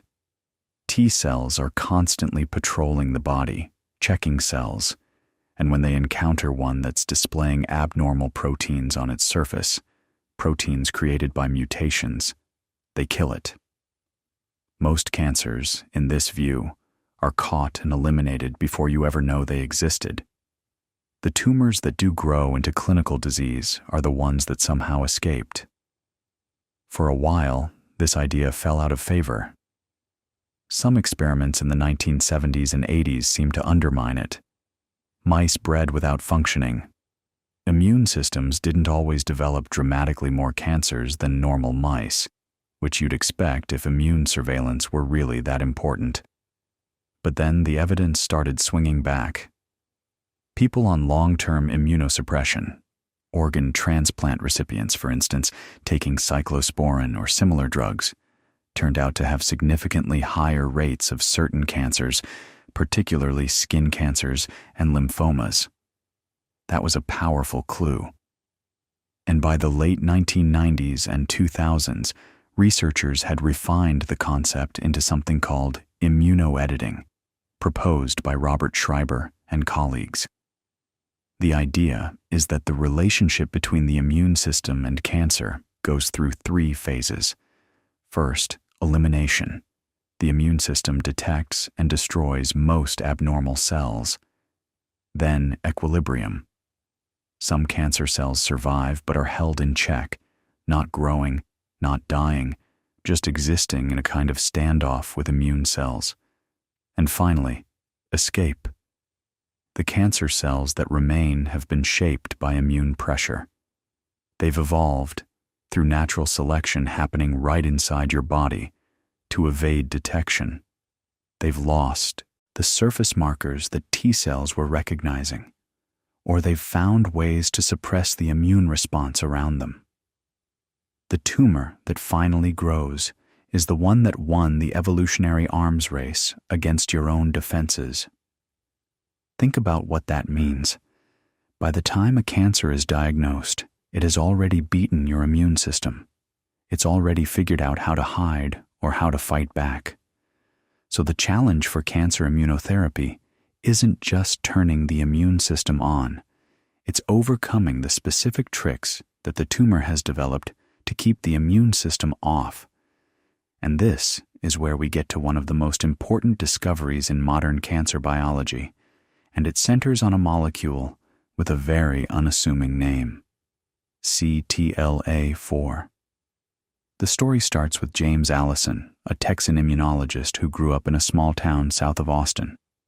Allison had been studying T cells since the 1970s, and by the early 1990s, he was deeply interested in a puzzle. T cells clearly had the ability to kill cancer cells. You could show this in the lab. But in the body, they often seemed to pull their punches. Something was holding them back. The answer, it turned out, involved a set of molecular breaks. When a T cell encounters an antigen and gets activated, the activation doesn't just flip on and stay on forever. That would be dangerous. Remember all those autoimmune diseases we just talked about. The body has built-in checkpoints, molecules whose job is to dial the T cell response back down after it's done its work. One of these molecules is CTLA4, which was identified in the late 1980s by Pierre Goldstein's lab in France.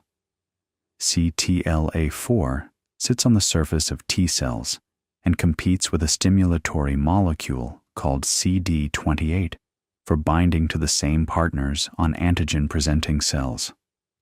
When CTLA4 wins that competition, it sends a stop signal. The T cell calms down, stops proliferating, stops attacking.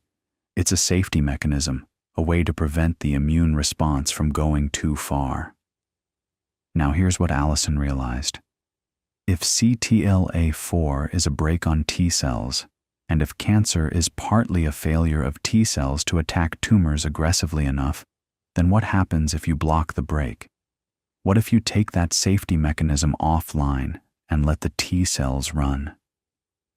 In 1996, Allison and his team published a landmark paper showing that antibodies blocking CTLA4 in mice could cause their immune systems to reject tumors that would otherwise have been fatal. The mice didn't receive any drugs that directly attacked the cancer. The antibody didn't touch the tumor at all. It simply released the T cells from their restraints, and the T cells did the rest. This was a fundamentally different approach to cancer treatment. Chemotherapy poisons rapidly dividing cells. Radiation damages DNA. Surgery cuts the tumor out. But checkpoint blockade, that's what this strategy came to be called, doesn't attack the cancer directly. It empowers the patient's own immune system to do the attacking, and that distinction matters enormously because the immune system can do things that drugs can't. It can adapt. It can hunt down metastases that a surgeon can't see. It has memory. So in principle, it can keep watching for the cancer to come back. But turning this mouse experiment into a human therapy took years. Many pharmaceutical companies weren't interested. The prevailing wisdom in oncology was that immunotherapy didn't work. There had been decades of disappointing attempts, including early efforts with cytokines like interleukin-2, which sometimes produced dramatic responses but were toxic and unpredictable. Allison had to push hard to get a clinical program going. Eventually, a company called Medarex developed a fully human anti-CTLA4 antibody, which became ipilimumab. The pivotal clinical trial results came in 2010 in patients with advanced metastatic melanoma, one of the deadliest cancers with a median survival at that stage of less than a year. Ipilimumab extended survival. Not by a huge amount in the initial data, a few months on average, but here's what was remarkable. Some patients responded dramatically and durably. Their tumors shrank and stayed gone. Years later, they were still alive. In a disease where almost nobody survived long-term, there was now a tail on the survival curve, a fraction of patients who seemed to be genuinely cured. That tail was something oncologists had almost never seen with metastatic melanoma. Meanwhile, a parallel story was unfolding around a different checkpoint molecule called PD-1. This one involves Tasuku Honjo, a Japanese immunologist at Kyoto University who had identified PD-1 in 1992 while studying T-cell death. PD-1, like CTLA-4, acts as a brake on T-cells, but it works through a different mechanism and at a different stage. While CTLA-4 mainly dampens T-cell activation early on, in the lymph nodes, PD-1 operates more at the site of action, in the tissues, at the tumor itself. Cancer cells, it turned out, had evolved a devastatingly clever trick. Many tumors express a molecule called PDL1 on their surface, which binds to PD-1 on incoming T cells and essentially tells them to stand down. The T cell arrives at the tumor, ready to kill, and the tumor flashes what amounts to a fake ID, a molecular signal that says, "I'm fine, move along, nothing to see here." And the T cell, obedient to its checkpoint programming, backs off, blocking PD-1 or its ligand PDL1 with antibodies removes that deception. The T cell arrives, doesn't receive the stand-down signal, and attacks. Anti-PD-1, drugs, nivolumab, pembrolizumab, entered clinical trials in the early 2000s, and the results were even more impressive than CTLA-4 blockade. Higher response rates, fewer severe side effects, and that same remarkable pattern, durable responses in a subset of patients across multiple cancer types, not just melanoma, but lung cancer, kidney cancer, bladder cancer, Hodgkin lymphoma, and others. In 2018, James Allison and Tasuku Honjo shared the Nobel Prize in Physiology or Medicine, and what I love about this story is the time frame. Allison's key mouse experiment was in 1996. The first drug approval was in 2011. The Nobel was in 2018. That's over 2 decades from concept to recognition, and during much of that time, Allison was swimming against the current, being told that immunotherapy was a dead end. But here's the thing about checkpoint inhibitors that connects back to everything we've been talking about: the autoimmunity, the self-tolerance, the delicate balance. When you release the brakes on the immune system to fight cancer, you also release the brakes that were preventing autoimmune attacks on healthy tissue. Patients on checkpoint inhibitors can develop what are called immune-related adverse events. Inflammation of the colon, the liver, the lungs, the skin, the thyroid, the pituitary gland, sometimes the heart. It's autoimmunity, induced deliberately as a side effect of unleashing the immune system against cancer. Doctors managing these patients have to walk the same tightrope we talked about with transplant immunosuppression, but in reverse. Instead of suppressing enough to prevent rejection without causing infection, they're activating enough to fight the tumor without triggering dangerous autoimmune reactions. Some patients develop vitiligo, loss of skin pigment, because their newly unleashed T cells attack melanocytes, the pigment-producing cells, alongside the melanoma. In a strange way, the vitiligo is actually a good sign. It means the immune system is recognizing melanocyte-related proteins, which the melanoma also expresses, and checkpoint blockade was just the beginning.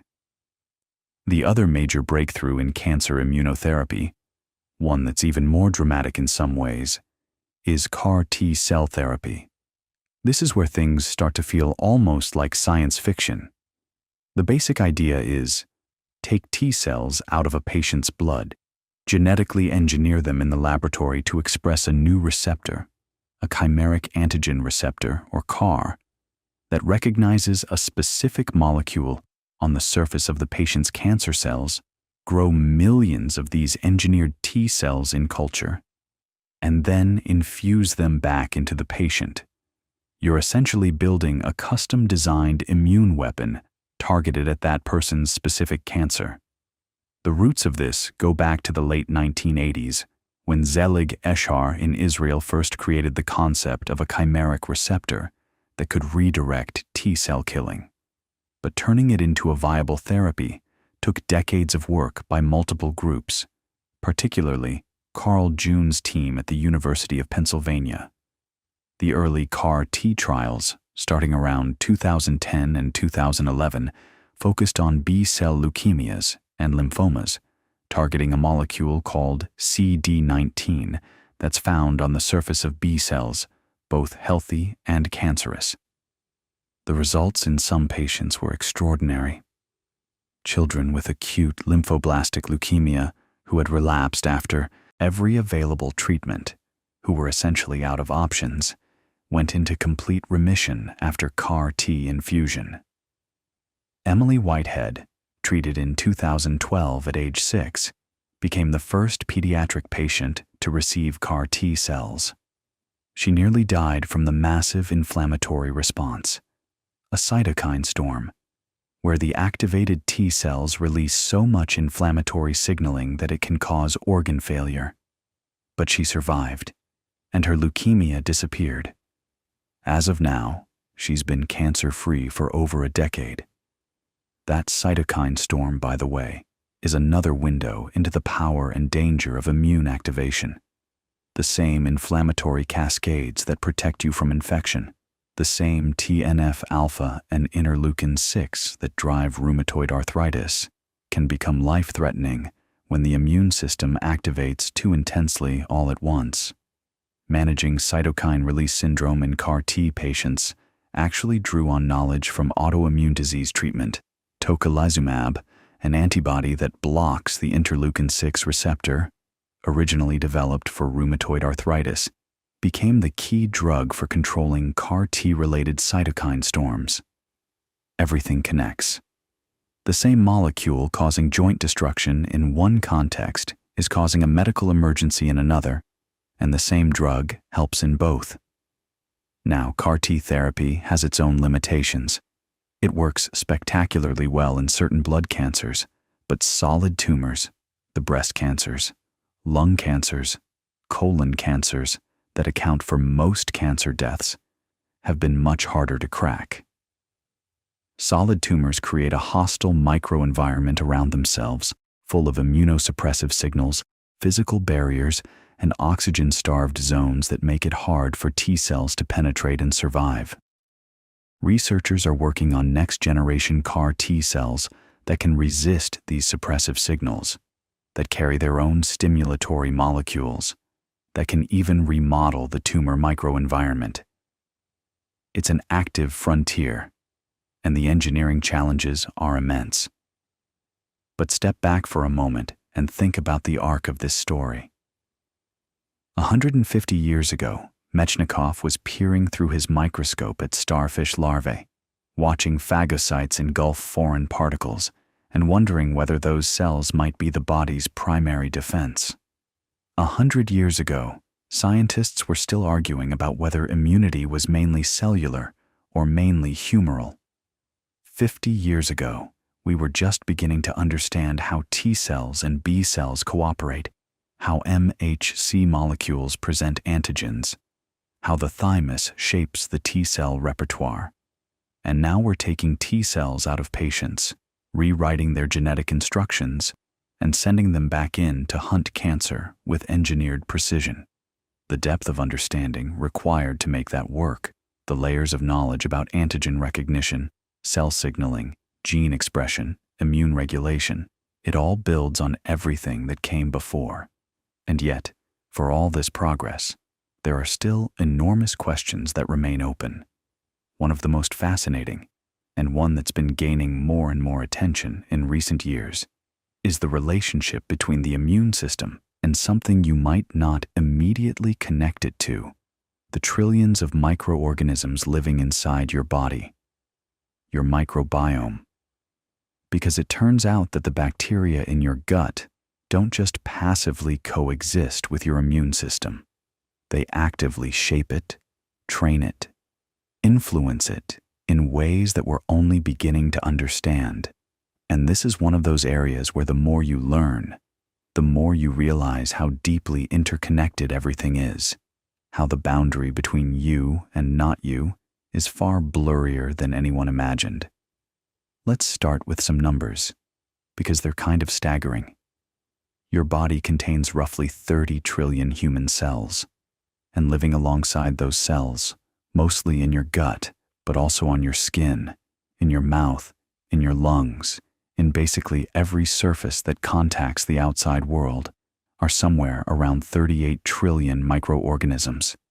Bacteria, mostly, but also fungi, viruses, archaea. For a long time, people quoted a 10-to-1 ratio, 10 microbes for every human cell. But more recent estimates from the Weizmann Institute in 2016 put it closer to a 1-to-1 ratio, maybe slightly more microbes than human cells. Either way, you're carrying around roughly as many non-human cells as human ones, and the genetic diversity is even more lopsided. Your human genome contains about 20,000 protein-coding genes. The collective genome of your microbiome, sometimes called the metagenome, contains somewhere between 2 and 20 million genes.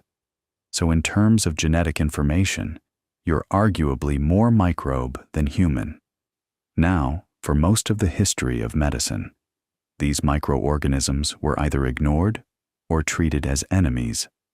Germ theory, which we talked about way back at the beginning of this story, Pasteur, Koch, the whole revolution of understanding that microbes cause disease. That framework was incredibly powerful, but it also created a kind of conceptual blind spot. If bacteria are the enemy, then the more you can eliminate them, the better. And that thinking gave us antibiotics, which are genuinely one of the greatest medical advances in history.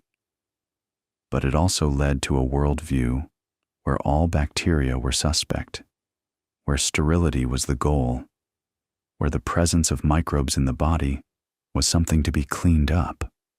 What nobody fully appreciated until surprisingly recently is that the vast majority of the microbes living in and on you aren't just harmless, they're essential.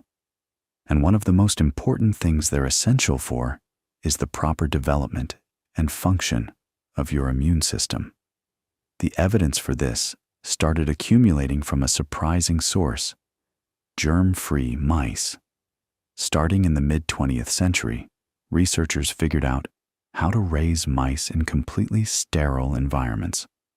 Born by cesarean section into sterile isolators, fed sterilized food, breathing filtered air, never exposed to a single microorganism in their entire lives. And these germ-free mice were, immunologically speaking, a mess. Their gut-associated lymphoid tissue was underdeveloped. Their Peyer's patches, those clusters of immune tissue in the intestinal wall that act as surveillance stations, were small and poorly organized. They had fewer T cells, fewer B cells, lower levels of circulating antibodies, especially IgA, which is the main antibody that patrols mucosal surfaces. Their spleens were abnormal. Their lymph nodes were structurally immature. Basically, without microbes to interact with, the immune system never fully grew up. And here's what's really telling. If you took those germ-free mice and introduced normal gut bacteria, colonized them with a standard mouse microbiome, their immune systems would start to mature. The Peyer's patches would expand. IgA production would ramp up. T-cell populations would diversify and balance out.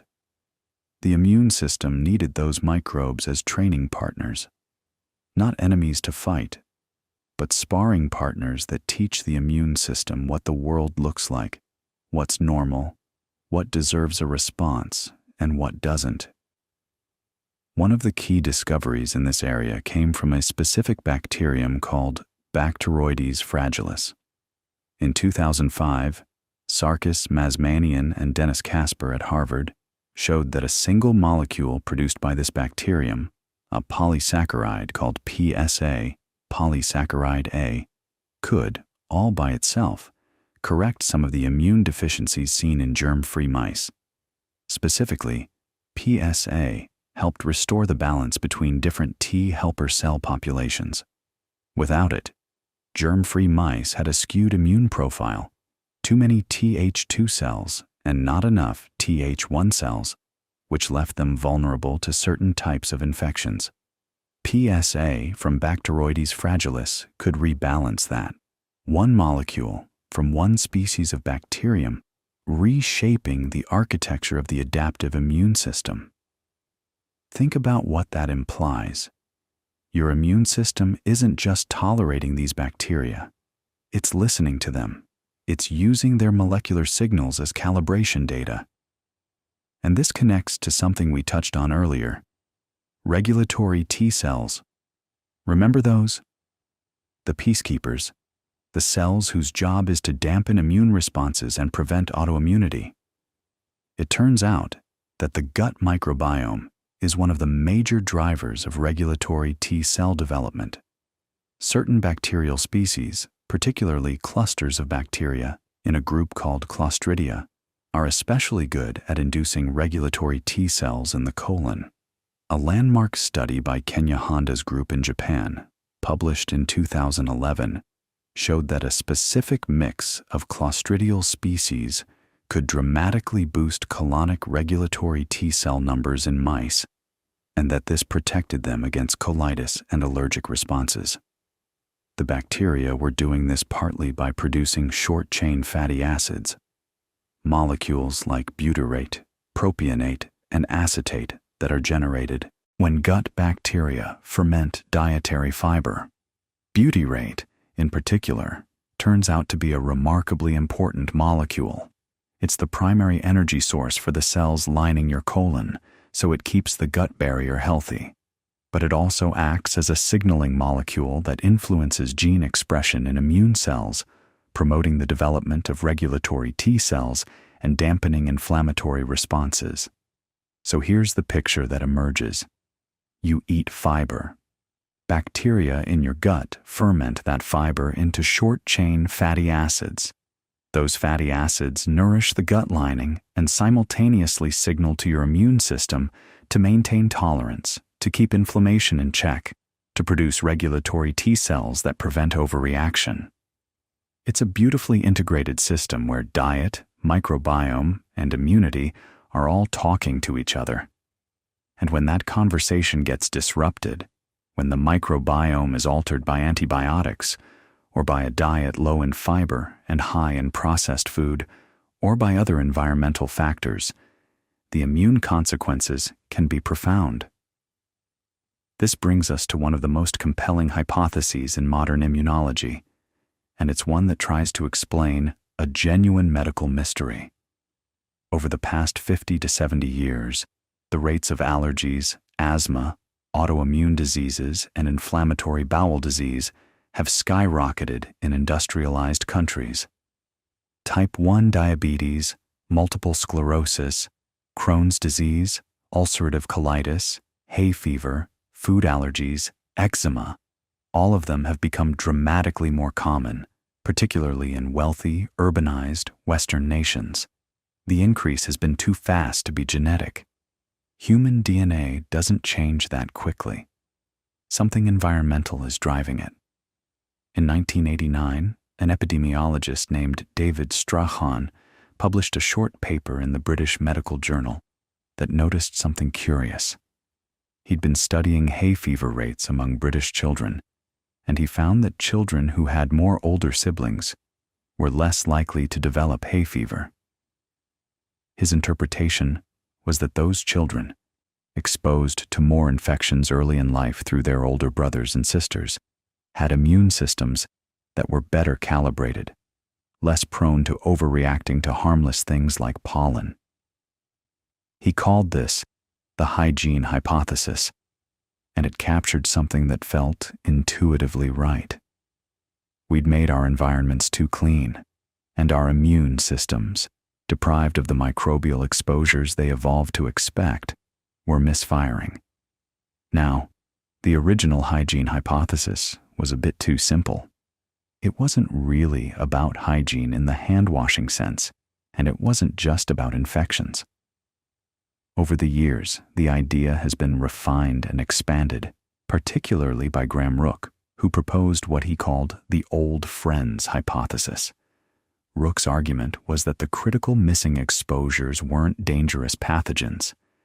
They were the ancient, co-evolved microorganisms that humans had lived with for hundreds of thousands of years. Gut bacteria, soil organisms, helminths, parasitic worms, and other microbes that were constant companions throughout human evolution. These organisms, Rook argued, had become part of the immune system's expected environment. They were part of the training data, and when modern life removed them, through antibiotics, cesarean sections, formula feeding instead of breastfeeding, urban living disconnected from soil and animals, chlorinated water, processed food, the immune system lost critical inputs it needed to develop proper regulation. And the evidence for this is surprisingly strong. Studies of farming communities, like the Amish in the United States, show dramatically lower rates of asthma and allergies compared to genetically similar but more modernized populations like the Hutterites. The key difference seems to be microbial exposure. Amish children grow up around farm animals, in barns, exposed to a rich diversity of environmental microbes. When researchers took dust from Amish homes and exposed mice to it, it protected them against asthma. Dust from Hutterite homes didn't. The microbial content of the environment was directly shaping immune development. Similarly, studies of children born by cesarean section versus vaginal delivery show differences in early microbiome colonization that correlate with slightly higher rates of allergies, asthma, and autoimmune conditions in the C-section group. During vaginal birth, the baby is colonized by the mother's vaginal and intestinal microbes. It's the infant's first inoculation, the seeding of its own microbiome. Caesarean delivery bypasses that, and the baby's initial colonizers tend to come from skin and hospital environments instead. Breastfeeding adds another layer.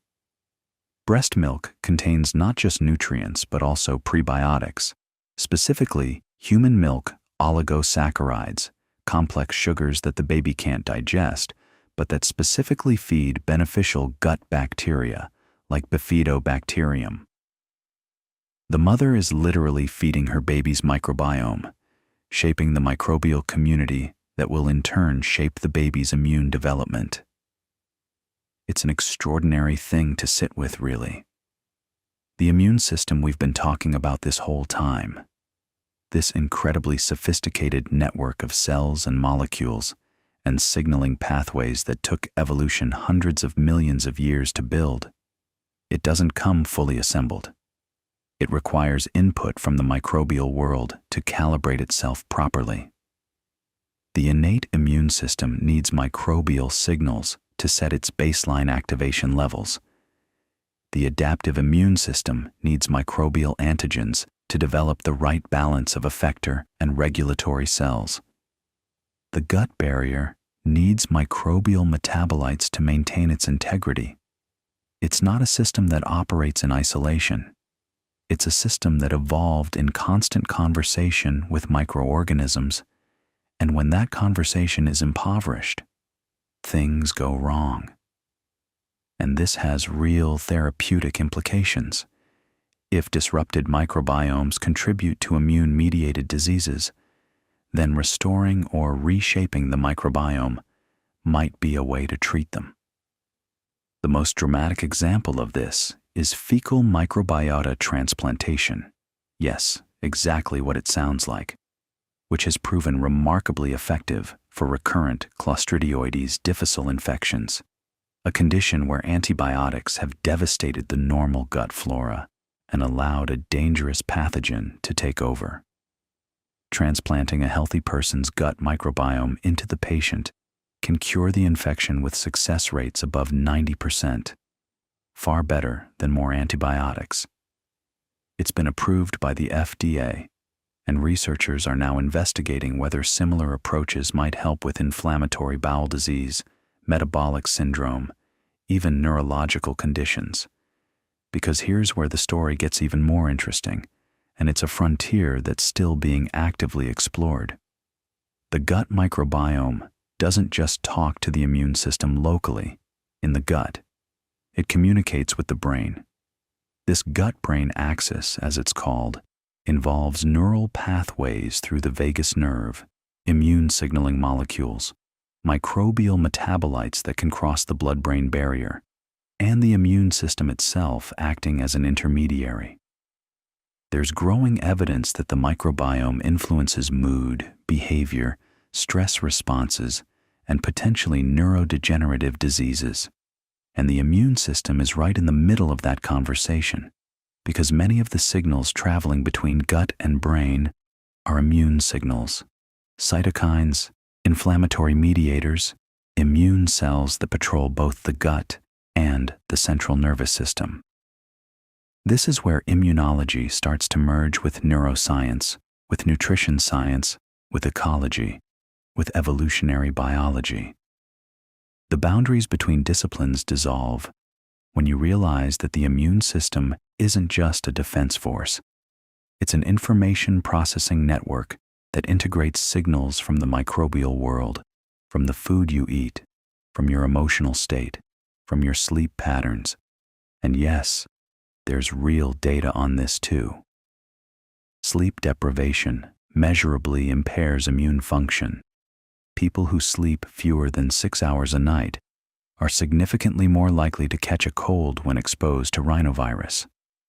Chronic sleep disruption alters cytokine profiles, increases inflammatory markers, and may contribute to the same constellation of diseases we've been discussing. So the fact that you're lying here right now, letting yourself drift toward sleep, is genuinely one of the best things you can do for the immune system we've spent all this time talking about. But there's one more piece of this story I want to get to, and it's perhaps the most forward-looking. Because everything we've discussed, vaccines, monoclonal antibodies, checkpoint inhibitors, CAR T cells, microbiome therapies, all of these are, in a sense, attempts to work with the immune system, to harness its power or correct its mistakes. And the next frontier, the one that's generating enormous excitement right now, involves something that sounds almost science fictional, but is already producing real results. It involves taking the lessons of immunology and combining them with the tools of molecular biology and genetic engineering in ways that would have been unimaginable even 20 years ago. And the technology that brought this into the sharpest focus, the one that landed in the public consciousness in a way no biotech innovation ever had before, is mRNA. Now, you probably heard about mRNA vaccines for the first time during the COVID-19 pandemic, when the Pfizer-BioNTech and Moderna vaccines were developed, tested, and authorized in less than a year. And if you're like most people, that speed was both astonishing and a little unsettling. How could something developed that fast possibly be safe? How could scientists create a vaccine for a virus that hadn't even existed 2 years earlier and roll it out to billions of people? It felt like it came out of nowhere. But here's the thing. It didn't come out of nowhere, not even close. The story of mRNA technology stretches back decades, and it's one of those stories where a handful of stubborn, often marginalized researchers, kept working on an idea that most of the scientific establishment thought was impractical, maybe even foolish. And the person at the center of that story is a Hungarian-born biochemist named Katalin Karikó. Karikó grew up in Kisújszállás, a small town in Hungary, the daughter of a butcher. She became fascinated with RNA, not DNA, which was getting all the glamour in the molecular biology world, but RNA, the messenger molecule that carries instructions from DNA to the cell's protein-making machinery. She got her PhD in biochemistry from the University of Szeged, and in the mid-1980s, she and her family emigrated to the United States. They had to sell their car to afford the move, and she famously sewed the proceeds, about $1,200, into her daughter's teddy bear to get the money out of the country. That daughter, by the way, grew up to be Susan Francia, a 2-time Olympic gold medalist in rowing. But that's a tangent, even if it's a wonderful one. Karikó landed at the University of Pennsylvania and began pursuing a radical idea. What if you could inject synthetic messenger RNA into the body and get cells to produce whatever protein you wanted? Think about what that would mean. Instead of manufacturing a protein in a lab, which is expensive, complicated, and slow, you'd essentially turn the body's own cells into tiny protein factories. You'd give them the instructions, and they'd do the manufacturing for you. For vaccines, this was revolutionary in concept. Instead of growing weakened viruses in chicken eggs, or engineering viral proteins in bioreactors, you'd just inject the mRNA coding for a viral protein, and the body's cells would produce that protein, and the immune system would recognize it as foreign and mount a response. Simple in theory, incredibly difficult in practice. The problem was that when you inject synthetic mRNA into the body, the immune system attacks it. Which is actually kind of ironic, right? The very system you're trying to educate is the one that destroys your teaching materials before the lesson can begin. The innate immune system, those ancient, fast-acting defenses we talked about way back at the beginning of our conversation, recognizes foreign RNA as a danger signal. Toll-like receptors, especially TLR3, TLR7, and TLR8, detect single-stranded and double-stranded RNA and trigger a massive inflammatory response. The synthetic mRNA gets degraded almost immediately, the cells that take it up get inflamed, and very little protein gets produced. For years, this was a wall that nobody could get past, and it's the main reason the scientific establishment dismissed mRNA therapeutics as a dead end. Karikó couldn't get grants. She was demoted from her faculty position at Penn. She was, by many accounts, treated as someone chasing a fantasy. But she kept working, and in the early 2000s, she teamed up with an immunologist at Penn named Drew Weissman, who was interested in developing an HIV vaccine. Together, they asked a beautifully simple question. Why does the immune system attack synthetic mRNA but tolerate the mRNA that's already inside our cells? What's different about them? And the answer turned out to be chemical modifications. Natural mRNA in your cells contains nucleosides, the building blocks of RNA, that have been chemically modified after transcription.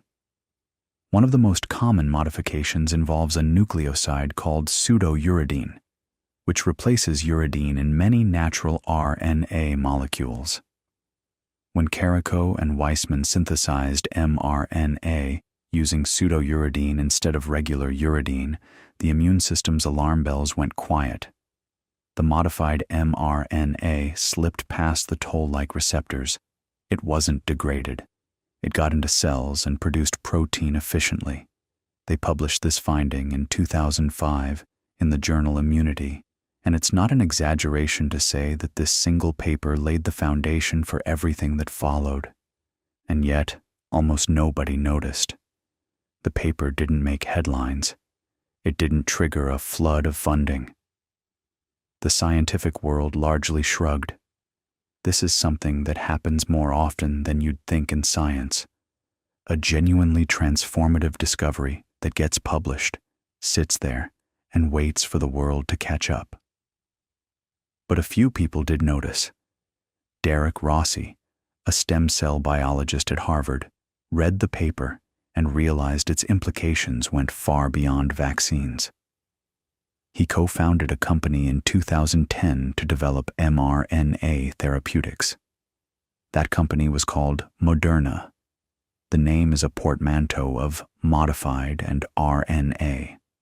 Around the same time, a Turkish-born physician-scientist couple in Germany, Uğur Şahin and Özlem Türeci, had been working on mRNA-based cancer immunotherapies through their company BioNTech, which they'd founded in 2008. These two companies, Moderna and BioNTech, spent the better part of a decade quietly developing mRNA technology, refining the delivery systems. Because getting mRNA into cells requires wrapping it in lipid nanoparticles, tiny fat bubbles that fuse with cell membranes, optimizing the modified nucleosides, figuring out dosing, stability, storage. And then, in January 2020, Chinese scientists published the genetic sequence of a novel coronavirus, SARS-CoV-2. Within days, literally days, both Moderna and BioNTech had designed candidate vaccines. They took the sequence of the spike protein, the molecular key the virus uses to enter human cells, wrote the mRNA code for it, wrapped it in lipid nanoparticles, and had a product ready for testing. Moderna designed their vaccine in 2 days. 2 days. The reason they could move that fast is that the platform was already built. The years of work on mRNA modification, on lipid nanoparticle delivery, on manufacturing processes, all of that was ready. Only the sequence needed to change. It's like having a printing press already set up and just needing to swap in new text.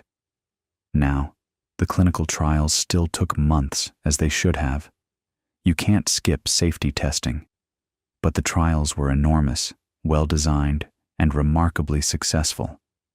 The Pfizer-BioNTech vaccine showed about 95% efficacy in preventing symptomatic COVID-19. Moderna's was similar. Both received emergency use authorization in December 2020, less than a year after the virus's genetic sequence was published. And in 2023, Katalin Karikó and Drew Weissman were awarded the Nobel Prize in Physiology or Medicine for their discovery of nucleoside modifications that enabled mRNA vaccines. From a demoted researcher sewing money into a teddy bear to a Nobel laureate, that's a career arc that says something important about how science actually works, not in straight lines, not with guaranteed rewards, but through persistence in the face of institutional indifference. But here's what's really exciting, and this is where we bring it back to the broader immune story we've been telling all evening. mRNA. Technology isn't just about pandemic vaccines. It's a platform, a way of communicating with the immune system in its own language. And the applications are expanding rapidly. Remember those cancer immunotherapies we talked about? CAR T cells, checkpoint inhibitors. mRNA could complement all of them. BioNTech, the same company that made the COVID vaccine with Pfizer, has been running clinical trials on personalized mRNA cancer vaccines. Here's how it works. You take a patient's tumor, sequence its DNA, identify the unique mutations, the neoantigens, that make that particular tumor different from normal tissue. And then you synthesize mRNA encoding those neoantigens. You inject it, and the patient's immune system learns to recognize and attack cells bearing those specific mutations. Every Vaccine is custom-made for one patient's one tumor. It's bespoke immunology. Early results have been genuinely encouraging. In a 2023 trial for pancreatic cancer, one of the deadliest cancers, with a 5-year survival rate in the single digits, patients who received a personalized mRNA vaccine after surgery showed strong T-cell responses against their tumor neoantigens, and those who responded had significantly longer recurrence-free survival. It's early. The numbers are small. But the principle is sound, and it connects directly to everything we've been talking about. The immune system has the capacity to recognize and destroy cancer.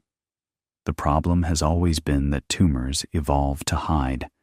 Personalized mRNA vaccines are essentially a way of ripping off the disguise and saying to the immune system, "Here, this is what you're looking for."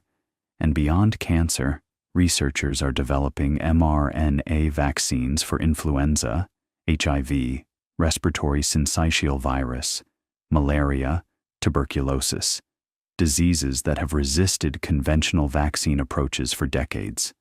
There are mRNA therapies being explored for autoimmune diseases, where instead of stimulating the immune system, you'd teach it tolerance.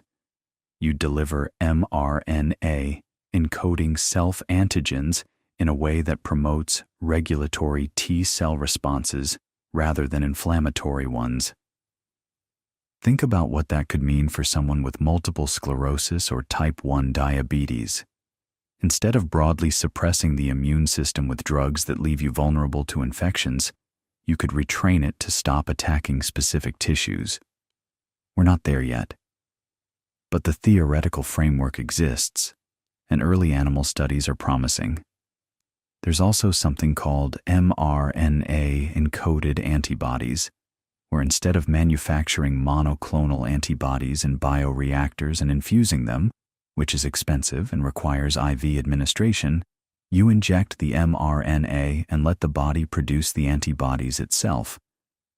Your liver takes up the lipid nanoparticles, reads the mRNA, and secretes the antibodies into your bloodstream.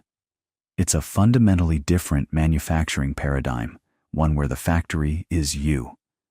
And all of this, every bit of it, rests on understanding the immune system. Understanding how toll-like receptors detect foreign RNA. Understanding how antigen-presenting cells process proteins and display them on MHC molecules. Understanding how T cells get activated, how B cells produce antibodies, how regulatory T cells maintain tolerance, how the microbiome shapes immune development. Every layer of knowledge we've walked through tonight, from Thucydides noticing that plague survivors didn't get sick twice, to Jenner scraping cowpox into a boy's arm, to Mechnikov watching starfish larvae under a microscope, to Tonegawa discovering how antibody genes rearrange, to Allison figuring out that T cells have brakes. Every one of those discoveries is a brick in the foundation that mRNA technology stands on. And that's maybe the most beautiful thing about this whole story. It's not a story about one breakthrough. It's a story about layers of understanding accumulating over centuries, each one making the next possible.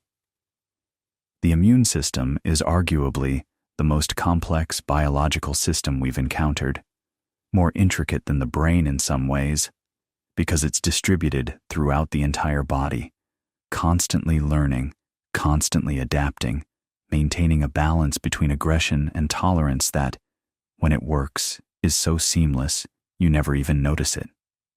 You just go about your day, breathing in thousands of microorganisms, eating food covered in bacteria, touching surfaces teeming with viruses, and your immune system handles all of it without bothering you. It's only when something goes wrong, an infection that overwhelms the defenses, an autoimmune attack that misfires, a cancer that slips through, that you become aware of this extraordinary system humming away beneath the surface of your life. And we're still learning. That's the honest truth. For everything we've covered tonight, there are vast territories of immunology that remain poorly understood. How does immune memory really work at the molecular level? Why do some people develop autoimmune diseases and others don't, even when they carry the same genetic risk factors? How exactly does the microbiome communicate with the immune system in real time? Can we truly learn to reprogram immune responses with precision, turning them up against cancer and down against our own tissues without unintended consequences? These are open questions. The next generation of immunologists is working on them right now, probably some of them lying awake tonight in labs or dorm rooms, reading papers, running experiments, chasing ideas that might not pay off for years. But you don't need to think about any of that right now. Right now, your body is doing what it does best when you sleep.